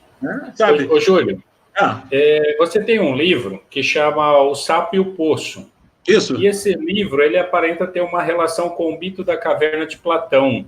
Sim, sim. Aí, eu queria que você comentasse um pouco esse livro, o Sapo e o Poço, e essa relação com o mito da caverna, mas eu queria juntar a essa pergunta o seguinte: o Brasil ele precisa despertar para sair da caverna e alcançar novas descobertas em quais áreas? Olha, o Brasil precisa, em primeiro lugar que ele tem que fugir dessa caverna desesperadamente é nas relações humanas, né? Nós não somos uma sociedade. A gente, durante muito tempo, gostou da imagem que fizeram da gente, que somos um povo alegre, brincalhão, cordial, simpático, né? E nós não somos isso. Nós somos iguais a qualquer povo na face da Terra. A gente tem pessoas simpáticas, tem pessoas antipáticas. Esse estereótipo, é igual você chegar no Japão. Tinha um amigo meu que ele é apaixonado pelo Japão, fez português, japonês na universidade, aquela coisa toda. E aí ele estava louco para ir no Japão. E eu tenho um amigo que é descendente de japoneses, né? Ele mora aqui no Rio, um desenhista, é fantástico, o Júlio Shimamoto. E aí, ele, ouvindo esse meu amigo falando que ele ia chegar no Japão, o Shimamoto perguntou para ele assim, ô Marcelo, você sabe que o Japão já saiu do século XVII há muito tempo, né? Porque o Japão que ele queria ir ver lá no Japão não existe mais, né? É a mesma coisa. Nós temos que assumir que nós somos um povo igual aos outros. Temos algumas especificidades, são mais hospitaleiros, que sabem, né? Talvez, né? Só quem já foi no interior do Rio Grande do Sul e no interior de Minas sabe que a coisa não é muito por aí, não. Tem lugares que o pessoal é meio fechadão mesmo, e é natural também. Você nunca me viu, vai me botar na casa, oferecer a mulher, sabe? O que é isso? Né? Não funciona assim, sabe? Não, somos um povo. A outra coisa é a questão da educação. A gente, olha, infelizmente, muita gente do Brasil finge que educa e outro finge que está sendo educado. Né? E não sei o que aconteceu, nós entramos num período em que todos os mal educados, todos os intransigentes, todos os intolerantes, as almas ruins do universo resolveram se reunir para infernizar a vida das pessoas que querem apenas viver de maneira tranquila e pacata, né? Com direito a ignorâncias, assim, que eu não consigo acreditar que tenha gente que pensa, por exemplo, que a Terra é plana, né? Que, pô, pelo amor de Deus, é uma questão de lógica, entendeu? Né? Não tem muita lógica esse tipo de coisa. Mas tem gente que... E principalmente, essa é uma coisa que me deixa enlouquecido, cara. Agora estamos falando em vacinas e tudo mais, e as pessoas desconfiando que a vacina vai matar e não vai dar... Sabe o que parece? Na África, no norte da África, na Nigéria, eles têm aquele grupo de muçulmanos, extremistas, o Boko Haram, e onde eles dominam, eles proíbem que as crianças pequenas recebam a vacina contra a poliomielite. Então, a região que eles dominam é a região onde tem mais crianças paralíticas, né, na Nigéria. Sabe? Esse tipo de coisa que a gente tem que combater. Não dá mais para a gente ficar à mercê da ignorância das pessoas.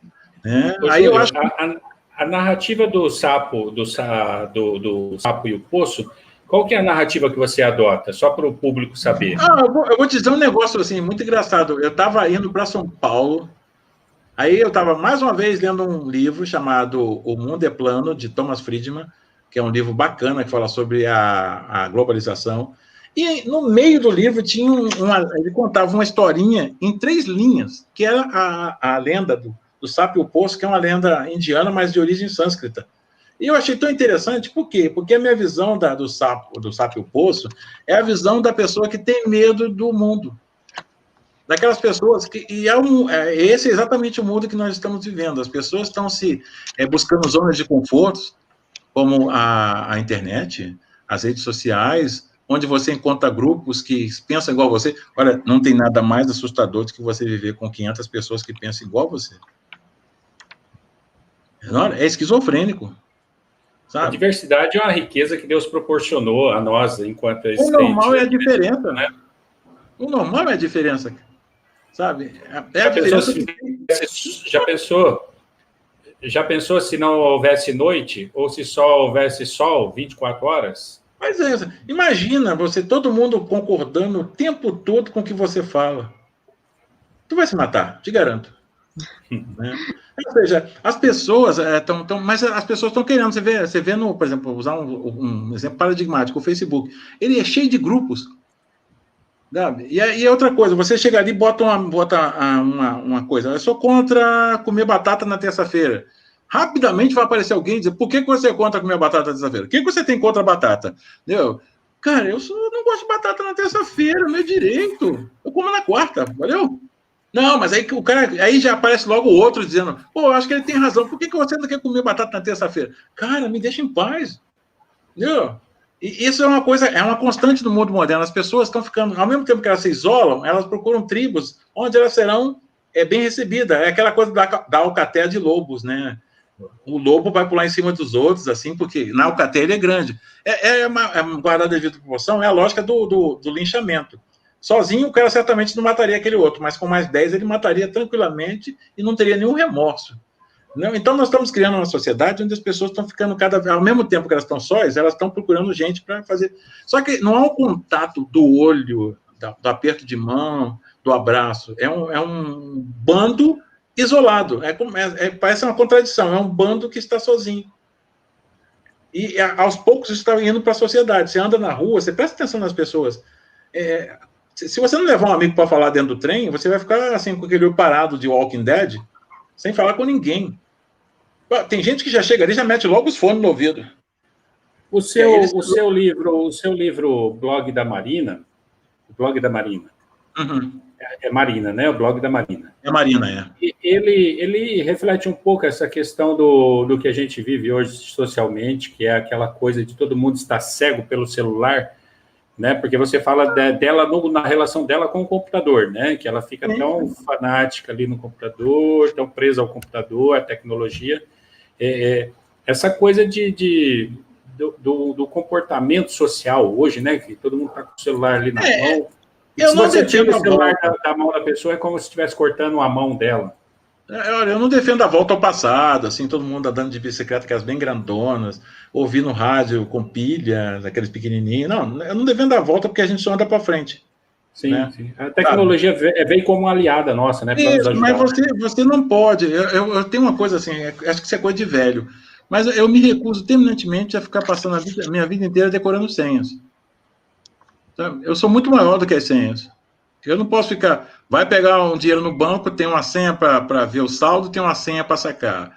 Aí depois você vai comprar o livro na estante virtual, tem que fazer uma senha para comprar o livro. Aí você vai não sei aonde, outra senha. Cara, você vai fazer assim na vida só decorar a senha? Não vai sobrar espaço no seu cérebro para você botar outra coisa aí, não ser senha. Isso restringe o seu espaço de reflexão e questionamento. Você se torna uma máquina, igual a máquina que está na sua frente. Sabe? E isso é uma coisa de assustar, sabe? É uma coisa de assustar muito, porque você começa a ficar igual aquele... Tu jura? O cara toca o telefone aqui na sua casa, eu sou o Eduardo, seu atendente virtual. Ô, Eduardo, você achou que eu acreditei que acreditaria que você é um ser humano? Falando desse jeito metálico aí? Claro que não, cara. Né? Então, assim, nós estamos vivendo num período muito esquisito. As pessoas... A essência do humano, da curiosidade... da proximidade, do ser gregário, do buscar o contato físico com outros humanos.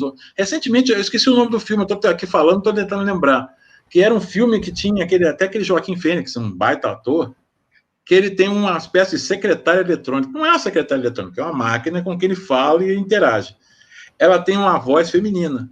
Cara, no momento mais extremo do filme, ele se apaixona pela máquina. Guardados os devidos exageros, é assim que muita gente na sociedade moderna está se comportando atualmente. Né? Basta você abrir os jornais, ligar a televisão, que você vai ver fatos assim, absurdos. Né? Há pouco tempo atrás, um camarada botou numa rede social que ele procurava alguém para comê-lo. Literalmente. Né? Ele queria ser comido por alguém. Alguém chegasse lá, tira um pedacinho do filé da barriga. Canibalismo, né? E ele levou isso adiante. Agora tem um filme num desses canais aí que está passando, sabe? Há pouco tempo, há alguns anos atrás, seria inimaginável isso, né? Sabe? Então, assim, está havendo uma mudança na sociedade que talvez a gente tenha que parar, sabe assim, dar uma parada, né? E por que eu tenho que comer fast food? Eu adoro slow food. Né? Aquela comida que eu saboreio, porque comida não é a quantidade, é a qualidade, a essência do que você está comendo, né?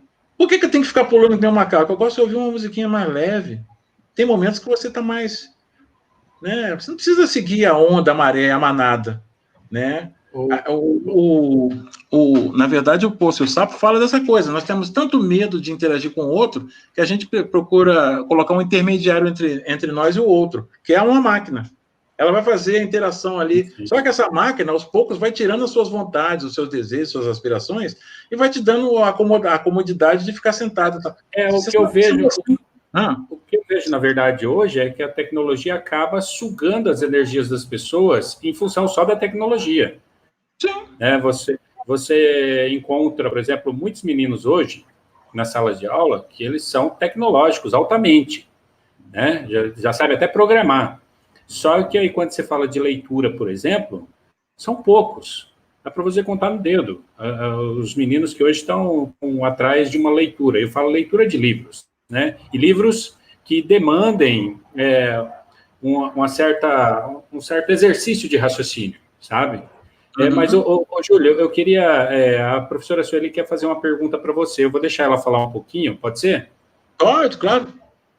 Tá, Júlio, eu acho incrível você criar tantas personagens, né? Então, eu gostaria de perguntar a respeito disso. É comum que o escritor seja um bom observador, né?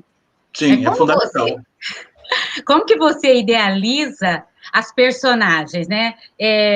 Onde você costuma pescar para subsidiar suas histórias, né? E existe algum momento em que esse poder imagético se torna perturbador para você? Olha, tem hora que eu penso que eu estou ficando maluco, viu?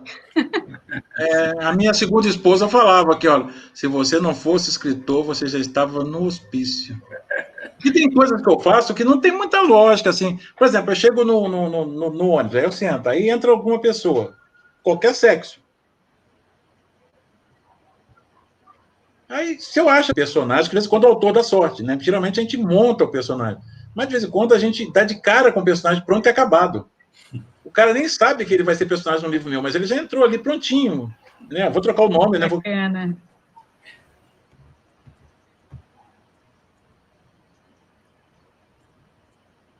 Travou de novo, a Maria. Eu fico olhando para o cara, aí tem caras que acham assim que eu estou com algum outro interesse e não é o caso.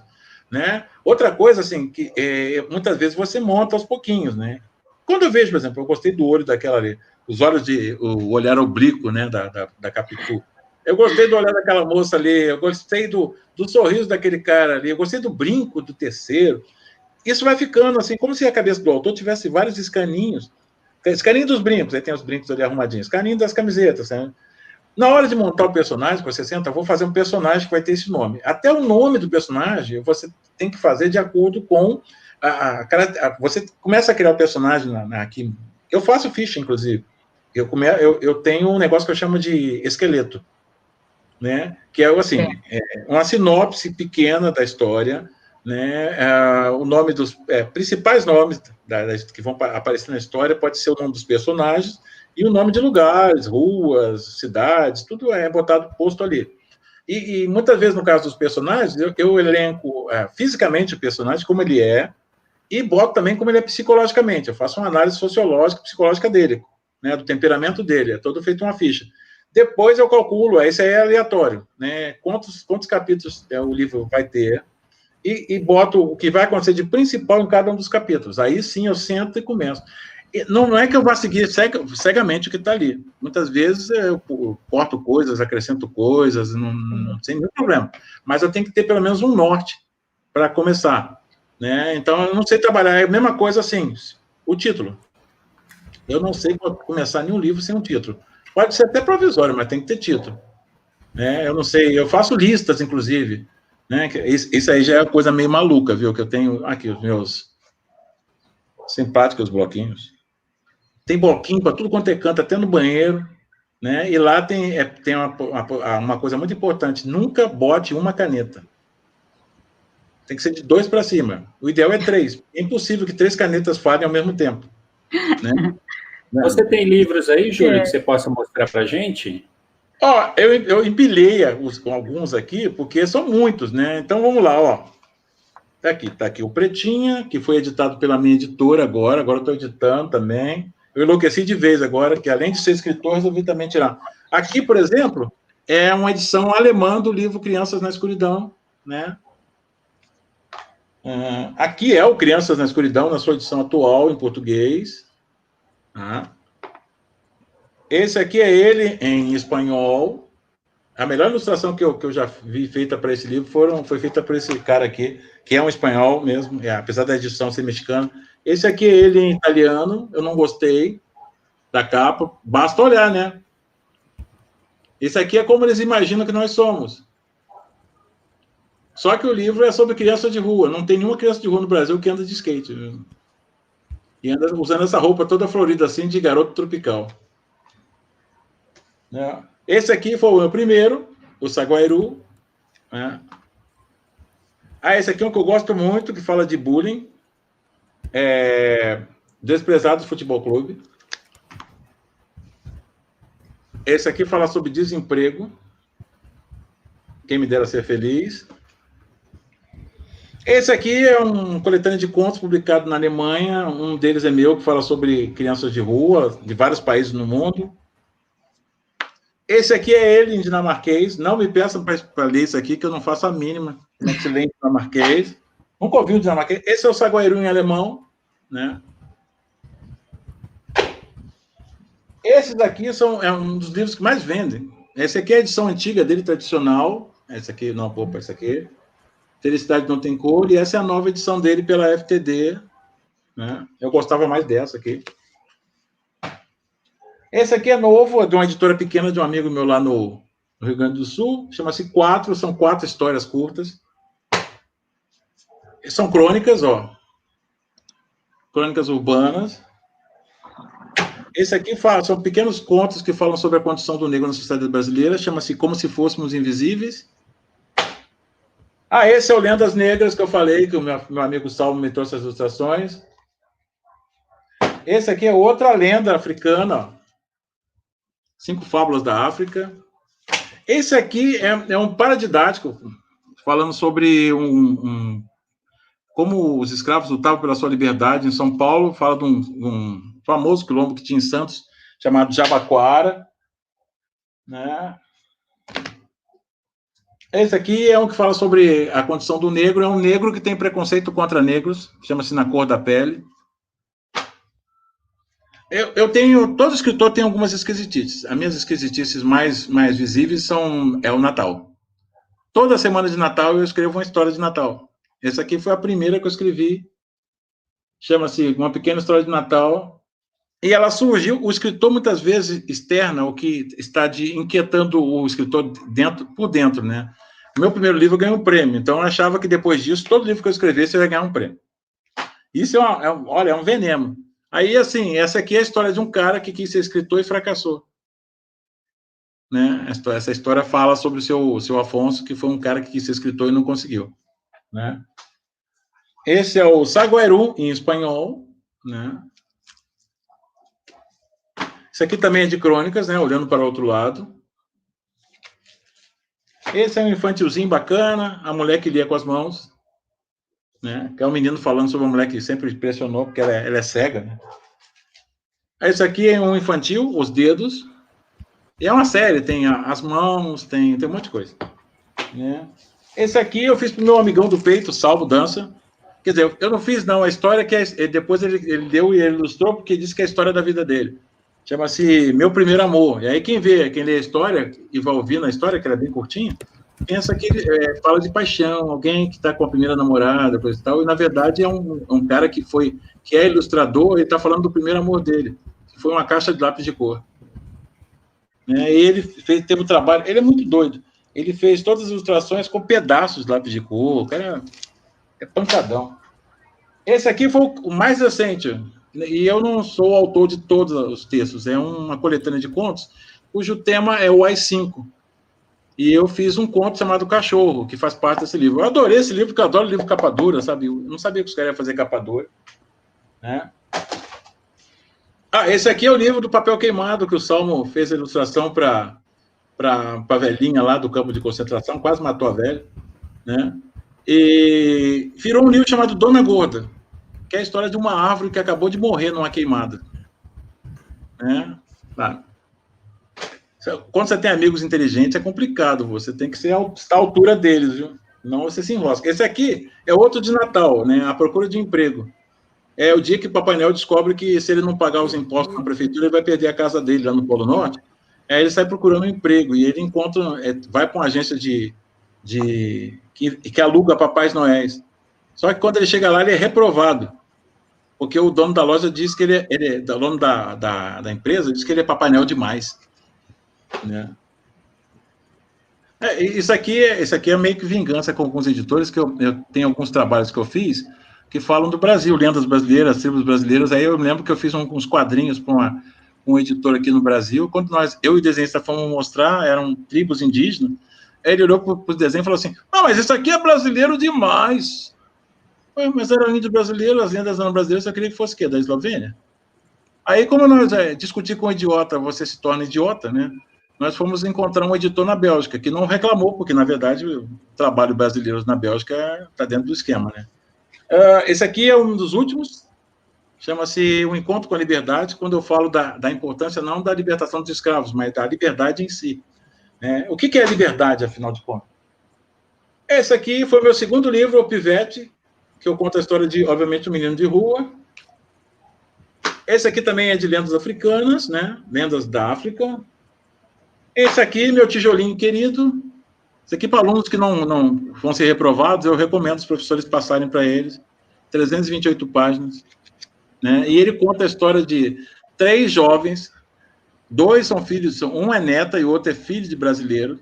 E o garotinho é alemão que vem para o Brasil, que enfrentam e acabam descobrindo o Brasil verdadeiro, e não aqueles que eles idealizavam. Chama-se Memórias de um País Distante. Né? Esse aqui é um paradidático onde eu falo da luta dos escravos pela sua própria liberdade. É uma pequena lição de liberdade. Esse aqui é a nova edição do Na Cor da Pele. Esse aqui chama Cenas Urbanas. E eu criei porque fui ver uma exposição com as ilustrações maravilhosas, e aí eu gostei tanto dos desenhos que eu criei histórias para os desenhos. Né? Tem mais aqui. Aqui, ó. Essa aqui são lendas de Moçambique. Né? Foi legal essa história aqui, que eu criei um autor fictício como autor das lendas, do trabalho. Aí a editora achou que eu estava plagiando o cara. A mulher ficou toda apavorada: você não pode plagiar o autor, tem que pedir autorização. Eu falei: minha senhora, eu inventei o autor. Ela quase me matou. Aí mandou tirar. Esse é o único livro que tem 2 prefácios. Um que é do autor, né, entre aspas, e outro do autor verdadeiro, explicando por que ele criou o autor fictício. Acabou a graça, pô. Não gostei, não. Esse aqui fala sobre a violência urbana no Rio de Janeiro, na Selva do Asfalto. Né? Esse aqui é repetido. Esse aqui foi uma história que um padre me contou lá no Rio Grande do Sul, que é uma cidade que não queria que o trem passasse. No início do século XX, ia passar uma linha de trem numa determinada cidade no Rio Grande do Sul. E eles não quiseram, fizeram passeata, bloqueio. E ninguém entendeu, porque naquela época a coisa mais moderna que existia era um trem, né? Todo mundo queria o trem passar na sua cidade. Até que finalmente descobriram. Porque disseram para os alemães lá, que eram os colonizadores da cidade, que o trem ia levar um monte de negros para a cidade. Eles não quiseram o trem. Né? Esse aqui, ó, também fala sobre violência urbana no Rio de Janeiro, Sol Ardente. Esse aqui é muito legal, Zumbi, o Despertar da Liberdade, que fala sobre a importância da leitura na construção de um ser humano, da verdadeira liberdade. Esse é o Gabriel e a Grande Árvore, que fala sobre ecologia. Anjos no Aquário, que fala sobre gravidez na adolescência, é um também que vende adoidado.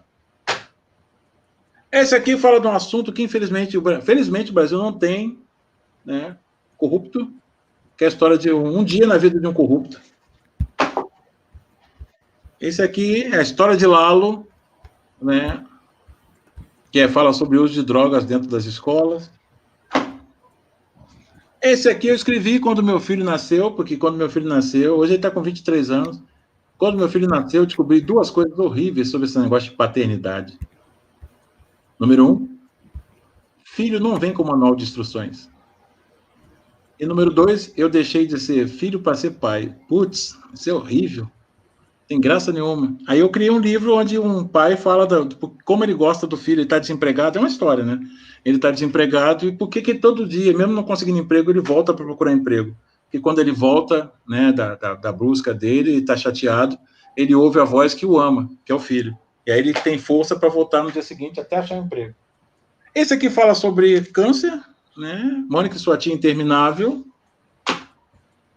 Esse aqui é outra história de Natal, Vida de Brinquedo, né? Que é um grupo de brinquedos abandonados falando de estarem abandonados. Isso aqui é um livro interativo que eu escrevi, Esperando os Cabeças Amarelas, que é a história de um grupo de garotos que invade um hotel para ver a famosa a banda que eles mais adoram, os Cabeças Amarelas. Esse aqui se passa em Nova York, que, para quem não sabe, em Nova York, a Rua 46 é a Rua dos Brasileiros, né? Dos legais e dos ilegais. E aí eu conto a história de 4 brasileiros que vão ilegalmente para Nova York e o que acontece com eles, né? Esse é o famoso livro do suicídio, né? Longas Cartas para Ninguém. E ele foi criado porque essa frase aqui faz parte de uma música da Adriana Calcanhoto, chamada Inverno. Eu achei linda essa frase, Longas Cartas para Ninguém, e criei uma história para usar a frase, né? Aqui, você falou, ó, o primeiro que eu fiz de terror, A Rua do Terror, né? Esse aqui é uma adaptação que eu gostei muito, Romeu e Julieta, um romance na terceira idade. Nessa adaptação, o Romeu tem 70 anos e é um viúvo, a Julieta tem 67 e também é viúva, e eles se apaixonam e se conhecem no baile da terceira idade, obviamente no Clube Shakespeare, né, e resolvem se casar.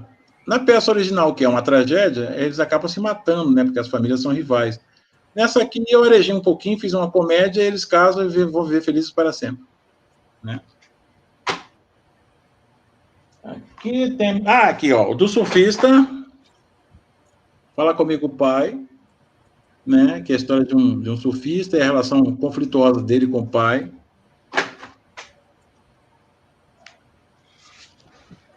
Esse aqui é um livro de terrir, não é terror, é terrir, é terror com humor, que eu fiz para uma menininha que me abordou lá num colégio marista, lá no Sul, ela acho que era do 4º, 3º ano.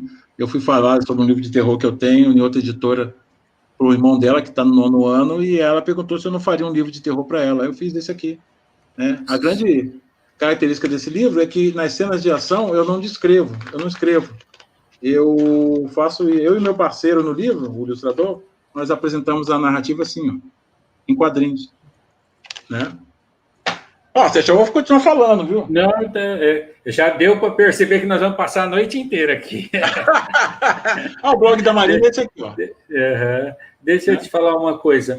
E assim, você já pensou em escrever alguma coisa no sentido assim dessa robotização, que há uma tendência, né, futurística, como tem os filmes, né?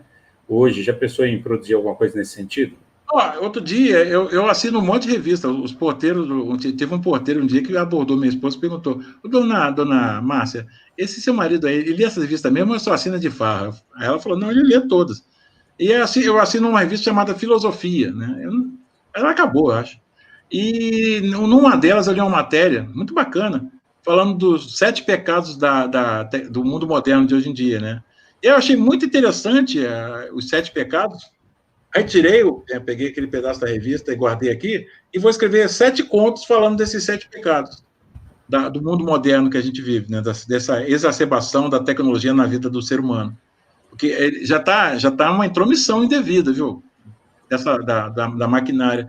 Não porque as máquinas tenham ficado inteligentes. Volta e meia eu vejo na televisão os programas, cara, não, as máquinas substituirão o homem. Cara, só quem não conhece a fábula da raposa e das uvas vai se preocupar com essas coisas. Porque o dia que a máquina se tornar tão inteligente quanto o homem já está mais à frente, né?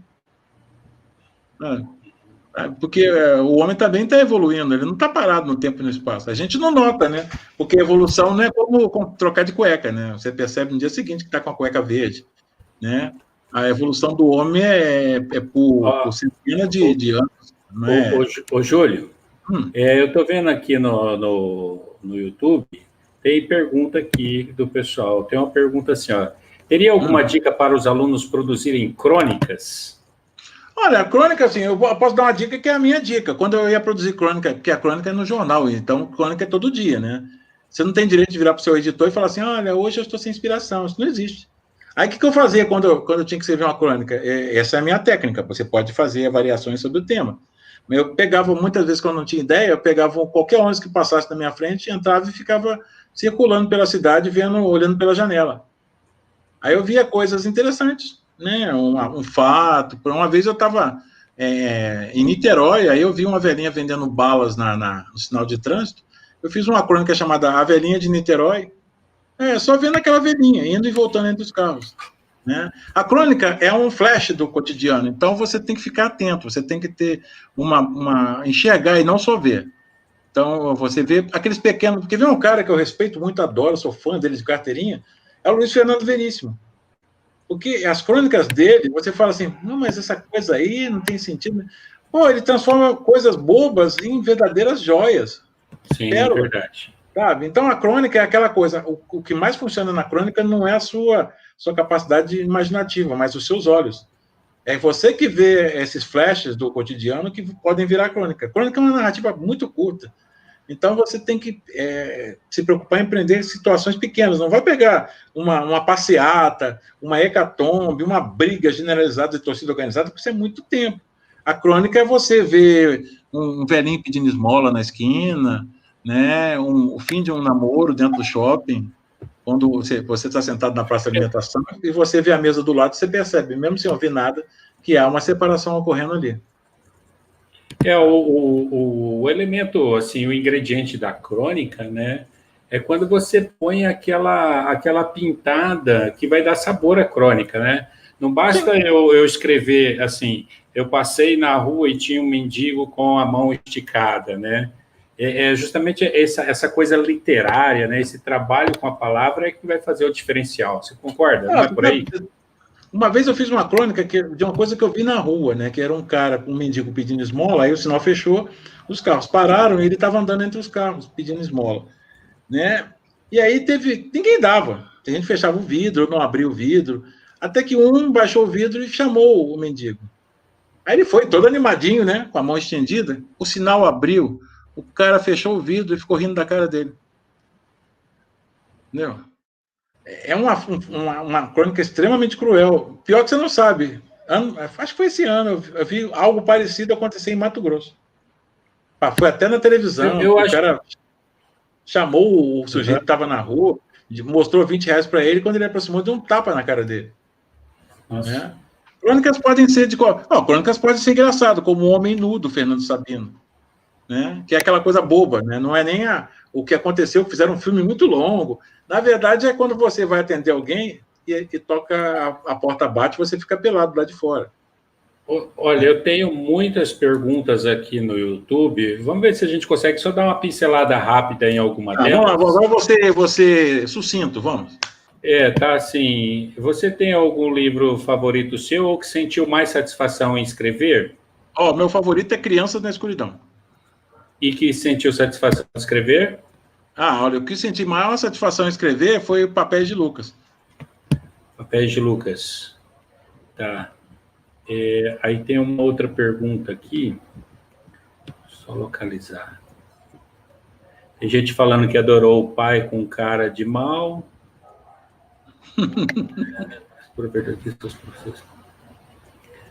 Aí a pessoa faz o comentário, mas pura verdade, quem são os professores para moldar caráter? Escolhas são pessoais desde sempre. Eu acho que nenhum professor tem que ter essa preocupação, né? A preocupação de qualquer ser humano que lida com jovem é dar subsídios para que ele resolva a sua cara, como é que vai ser no futuro. Tem elogios aqui ao livro Seu Sapo e o Poço, que é uma excelente reflexão. E foi muito bem ilustrado, viu? Eu sou fã do Jean-Claude Alphen, cara. Ele é um dos meus ilustradores favoritos. É brasileiro? Bom, com esse nome bonito aí, ele é brasileiro, ele mora em Campinas. Nasceu no Rio de Janeiro, mas mora em Campinas agora. É Jean-Claude Alphen. Claude. É que o pai era francês, né? E você... Tá. Eu acho que a gente pode encerrando por aqui, dado o horário, mas aí eu só queria perguntar para você o seguinte, como eu estudo literaturas africanas, né, Brasil, Portugal e Moçambique, a escritora moçambicana Pauline Chiziane, ela diz que parte da produção dela se deu graças à oralidade, ouvindo histórias ao redor da fogueira. Eu me lembro que você conta que veio de uma família de analfabetos, mas que também adorava contar histórias né? Portanto, a gente percebe que a oralidade é uma marca muito forte nos seus livros, né? Com certeza. E como foi esse processo de chegar a produzir a literatura, considerando-se as dificuldades no caso? Porque se a gente olhar assim para o seu histórico de pais analfabetos, né? A mãe se esforçando para você estudar, você é um exemplo, você é uma superação, né? Em relação ao meio em que você estava, se é que podemos dizer assim, né?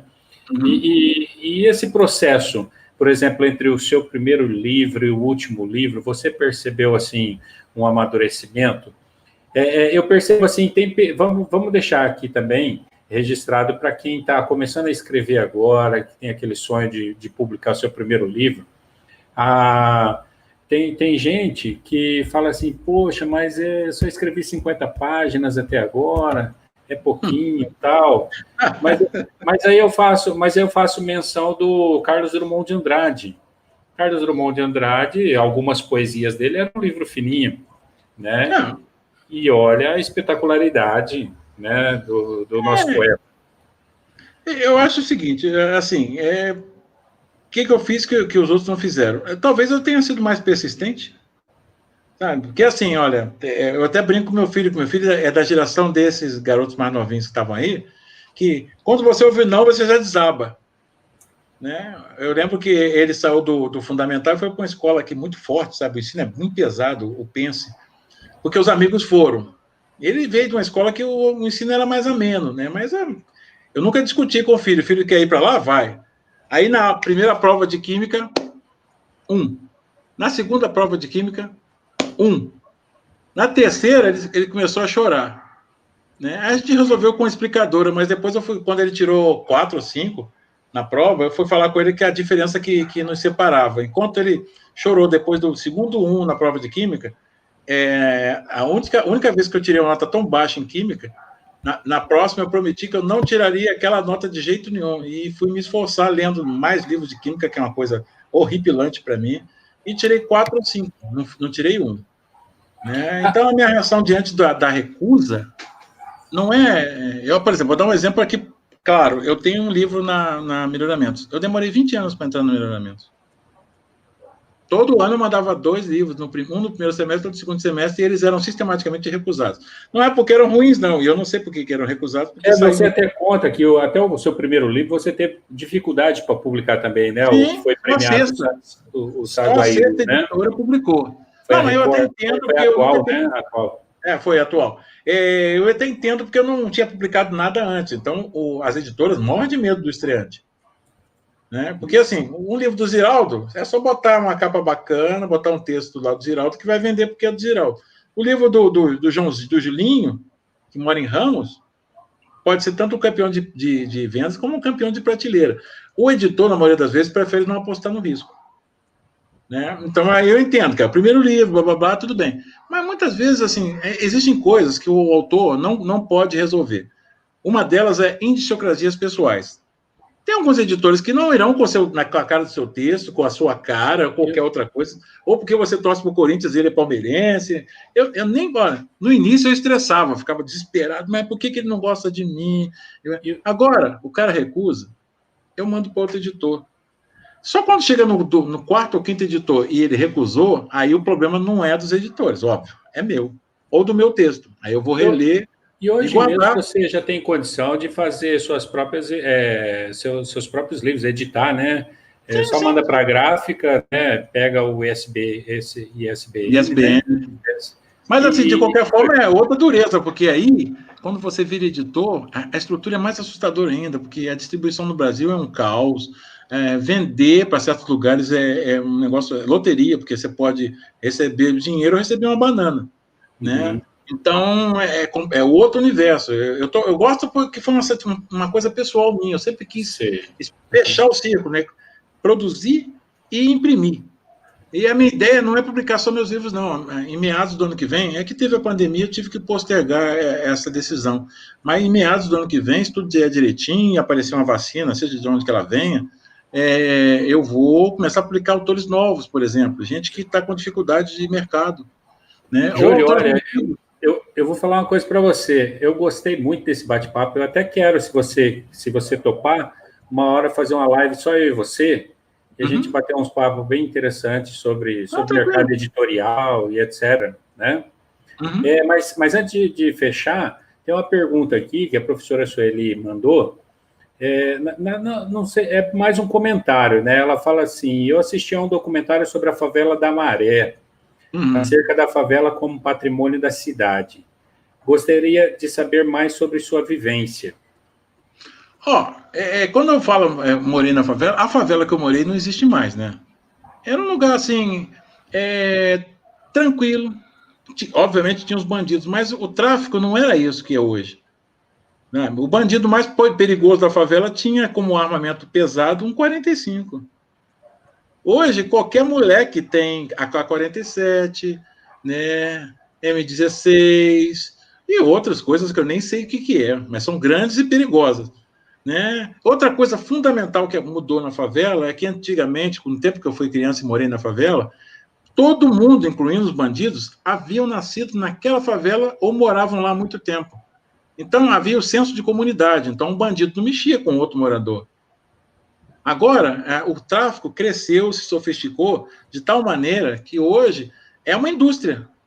E o cara que trabalha para o tráfico na Maré não necessariamente mora na Maré. Ele pode morar do outro lado da cidade e ele faz como qualquer trabalhador. Ele pega o ônibus, vem para o trabalho, se bobear, até marca ponto. É uma indústria do crime e ainda com assistencialismo, né? Sim, que é uma falha do Estado, cobrindo uma falha do Estado. Sim, mas ele não tem aquela relação de comunidade que havia quando eu era criança, porque são pessoas que vêm de outros lugares.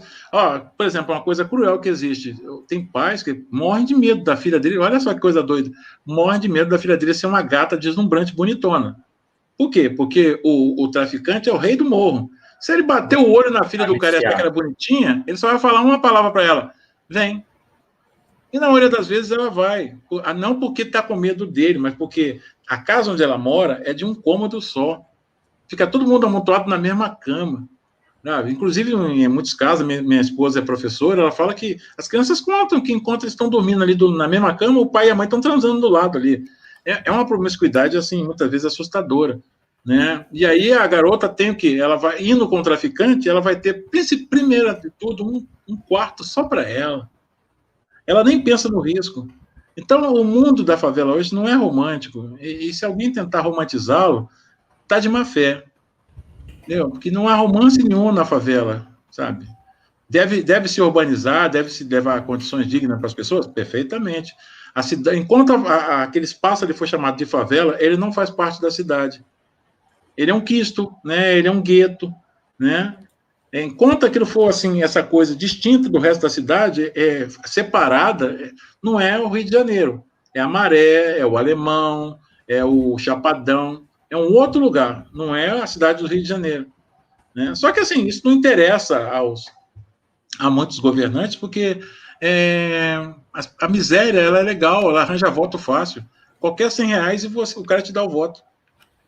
É verdade. Ô, Júlio, eu vou pedir a licença para você para a gente encerrar. Claro, mas, assim, eu queria ver contigo se a gente pode, uma outra hora, bater um papo. Aí a gente fala sobre essas questões sociais, né? Essa questão de mercado editorial, né? Entre outras coisas. Pode ser? Eu estou aprendendo no mercado editorial também, está mal barato, porque eu estou partindo do zero, né? Eu era só aquela coisa tranquila do escritor. Escrevi, entregava e que a editora que se vira. E agora eu estou no meio do fogo. Legal. E aí a gente bate um bate-papo legal. Ok. Tá bom? Eu vou... Isso. Eu quero... Deixa eu ver. O pessoal vai entrar para se despedir de você. Uhum. Eu também já vou agradecendo, né, a sua atenção. Eu sei que você é uma pessoa extremamente ocupada, né? Você tem as suas leituras, você tem as suas escritas, você tem o seu trabalho, né? E para mim foi um prazer enorme ter recebido o seu convite, né?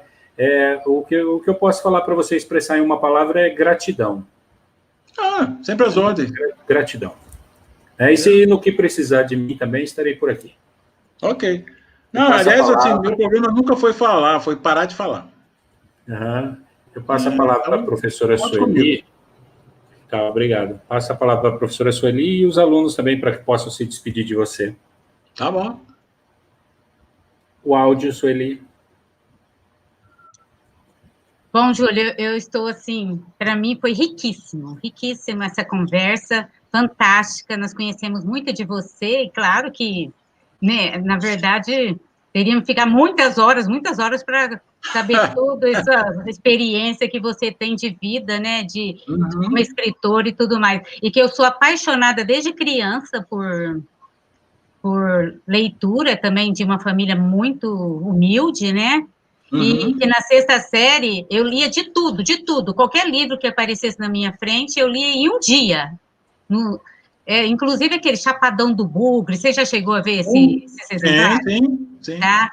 Então eu lia tudo, era o que mais lia, porque de tão apaixonada que eu era, né, então assim, para mim foi assim, fantástico, fiquei assim, muito, assim, foi muito gratificante, tá? E eu gostaria também de agradecer a você, tá?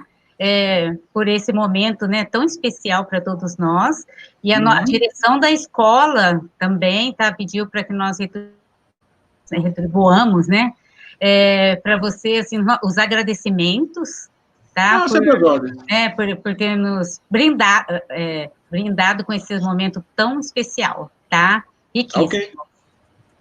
Então, eu vou, agora que eu conheço melhor você, eu vou querer ler algumas obras suas, para eu poder criticar, tá? Tá bom. Bom, meninos, podem se despedir. Desliguem o microfone, viu? Manu, Maria Clara, Miguel, podem se despedir. Eu também queria agradecer a oportunidade, foi muito legal participar, adorei tudo e obrigada. Nada, sempre as ordens. Lembrando que para esses guerreiros que ficaram com a gente até agora, esses meninos, Júlio, eu vou fazer um sorteio para eles de um livro seu e vou presenteá-los com um livro. Ah, que beleza, rapaz, olha só. Bom, meninos, assim, obrigado, né? O Miguel vai ficar anotando aí, vai ver que quem sabe daqui a alguns anos a gente pega aí um livrinho do Miguel, né? Microfone, Miguel. Eu ficaria muito feliz. Quem sabe, cara, eu nunca, olha, já encontrei dois que são escritores hoje, né? E aí, de repente, né? Hoje é melhor do que antes, viu? Agora dá para viver de escrever com muito mais facilidade no Brasil do que antes. Agora tá legal. Só de TV a cabo você encontra espaço para trabalhar com muita facilidade. Né? Boa sorte, viu? Obrigado. Vou precisar. Bom, no mais, assim, então me vou, né? Você sabe que, olha, eu vou contar um segredo aqui, vocês não fiquem chateados comigo, nem fiquem com raiva, porque o erro foi meu.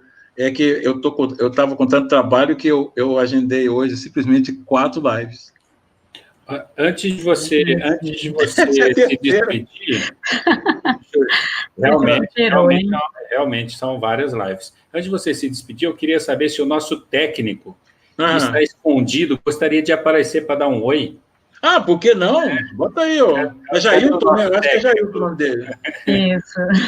Nós somos eternamente gratos a ele, porque essa live só aconteceu por conta dele. Olha ele aí. Jailton. Olá. Prazer em conhecê-lo, viu? Um prazer foi meu. Aprendi muito, gostei muito da sua live, ri muito do seu. Pronto. Isso você vai conseguir sempre quando conversar comigo, né? Porque tristeza não paga um dia. Muito enriquecedor. Estou muito feliz por ter tido a oportunidade de ouvi-lo, tá? Obrigado. Sempre às ordens, né? E eu também agradeço, viu, Jailton? Muito obrigado pela sua colaboração. Imagina. Precisando só um atraso aí, mas eu acho que é alguma coisa do celular, assim. Eu fico mais à vontade também com o computador, com o notebook. Não ficar segurando muito pequenininho, né? Bom, tudo bem. De modo feliz, salvaram a todos. Um prazer. Eu vou para a última agora, lá em Pato Branco. Joia. Que bacana, parabéns. Obrigado. Nada, Jailton, prazerzão, viu? Tchau. A gente se vê aí que o mundo é pequeno, é uma aldeia.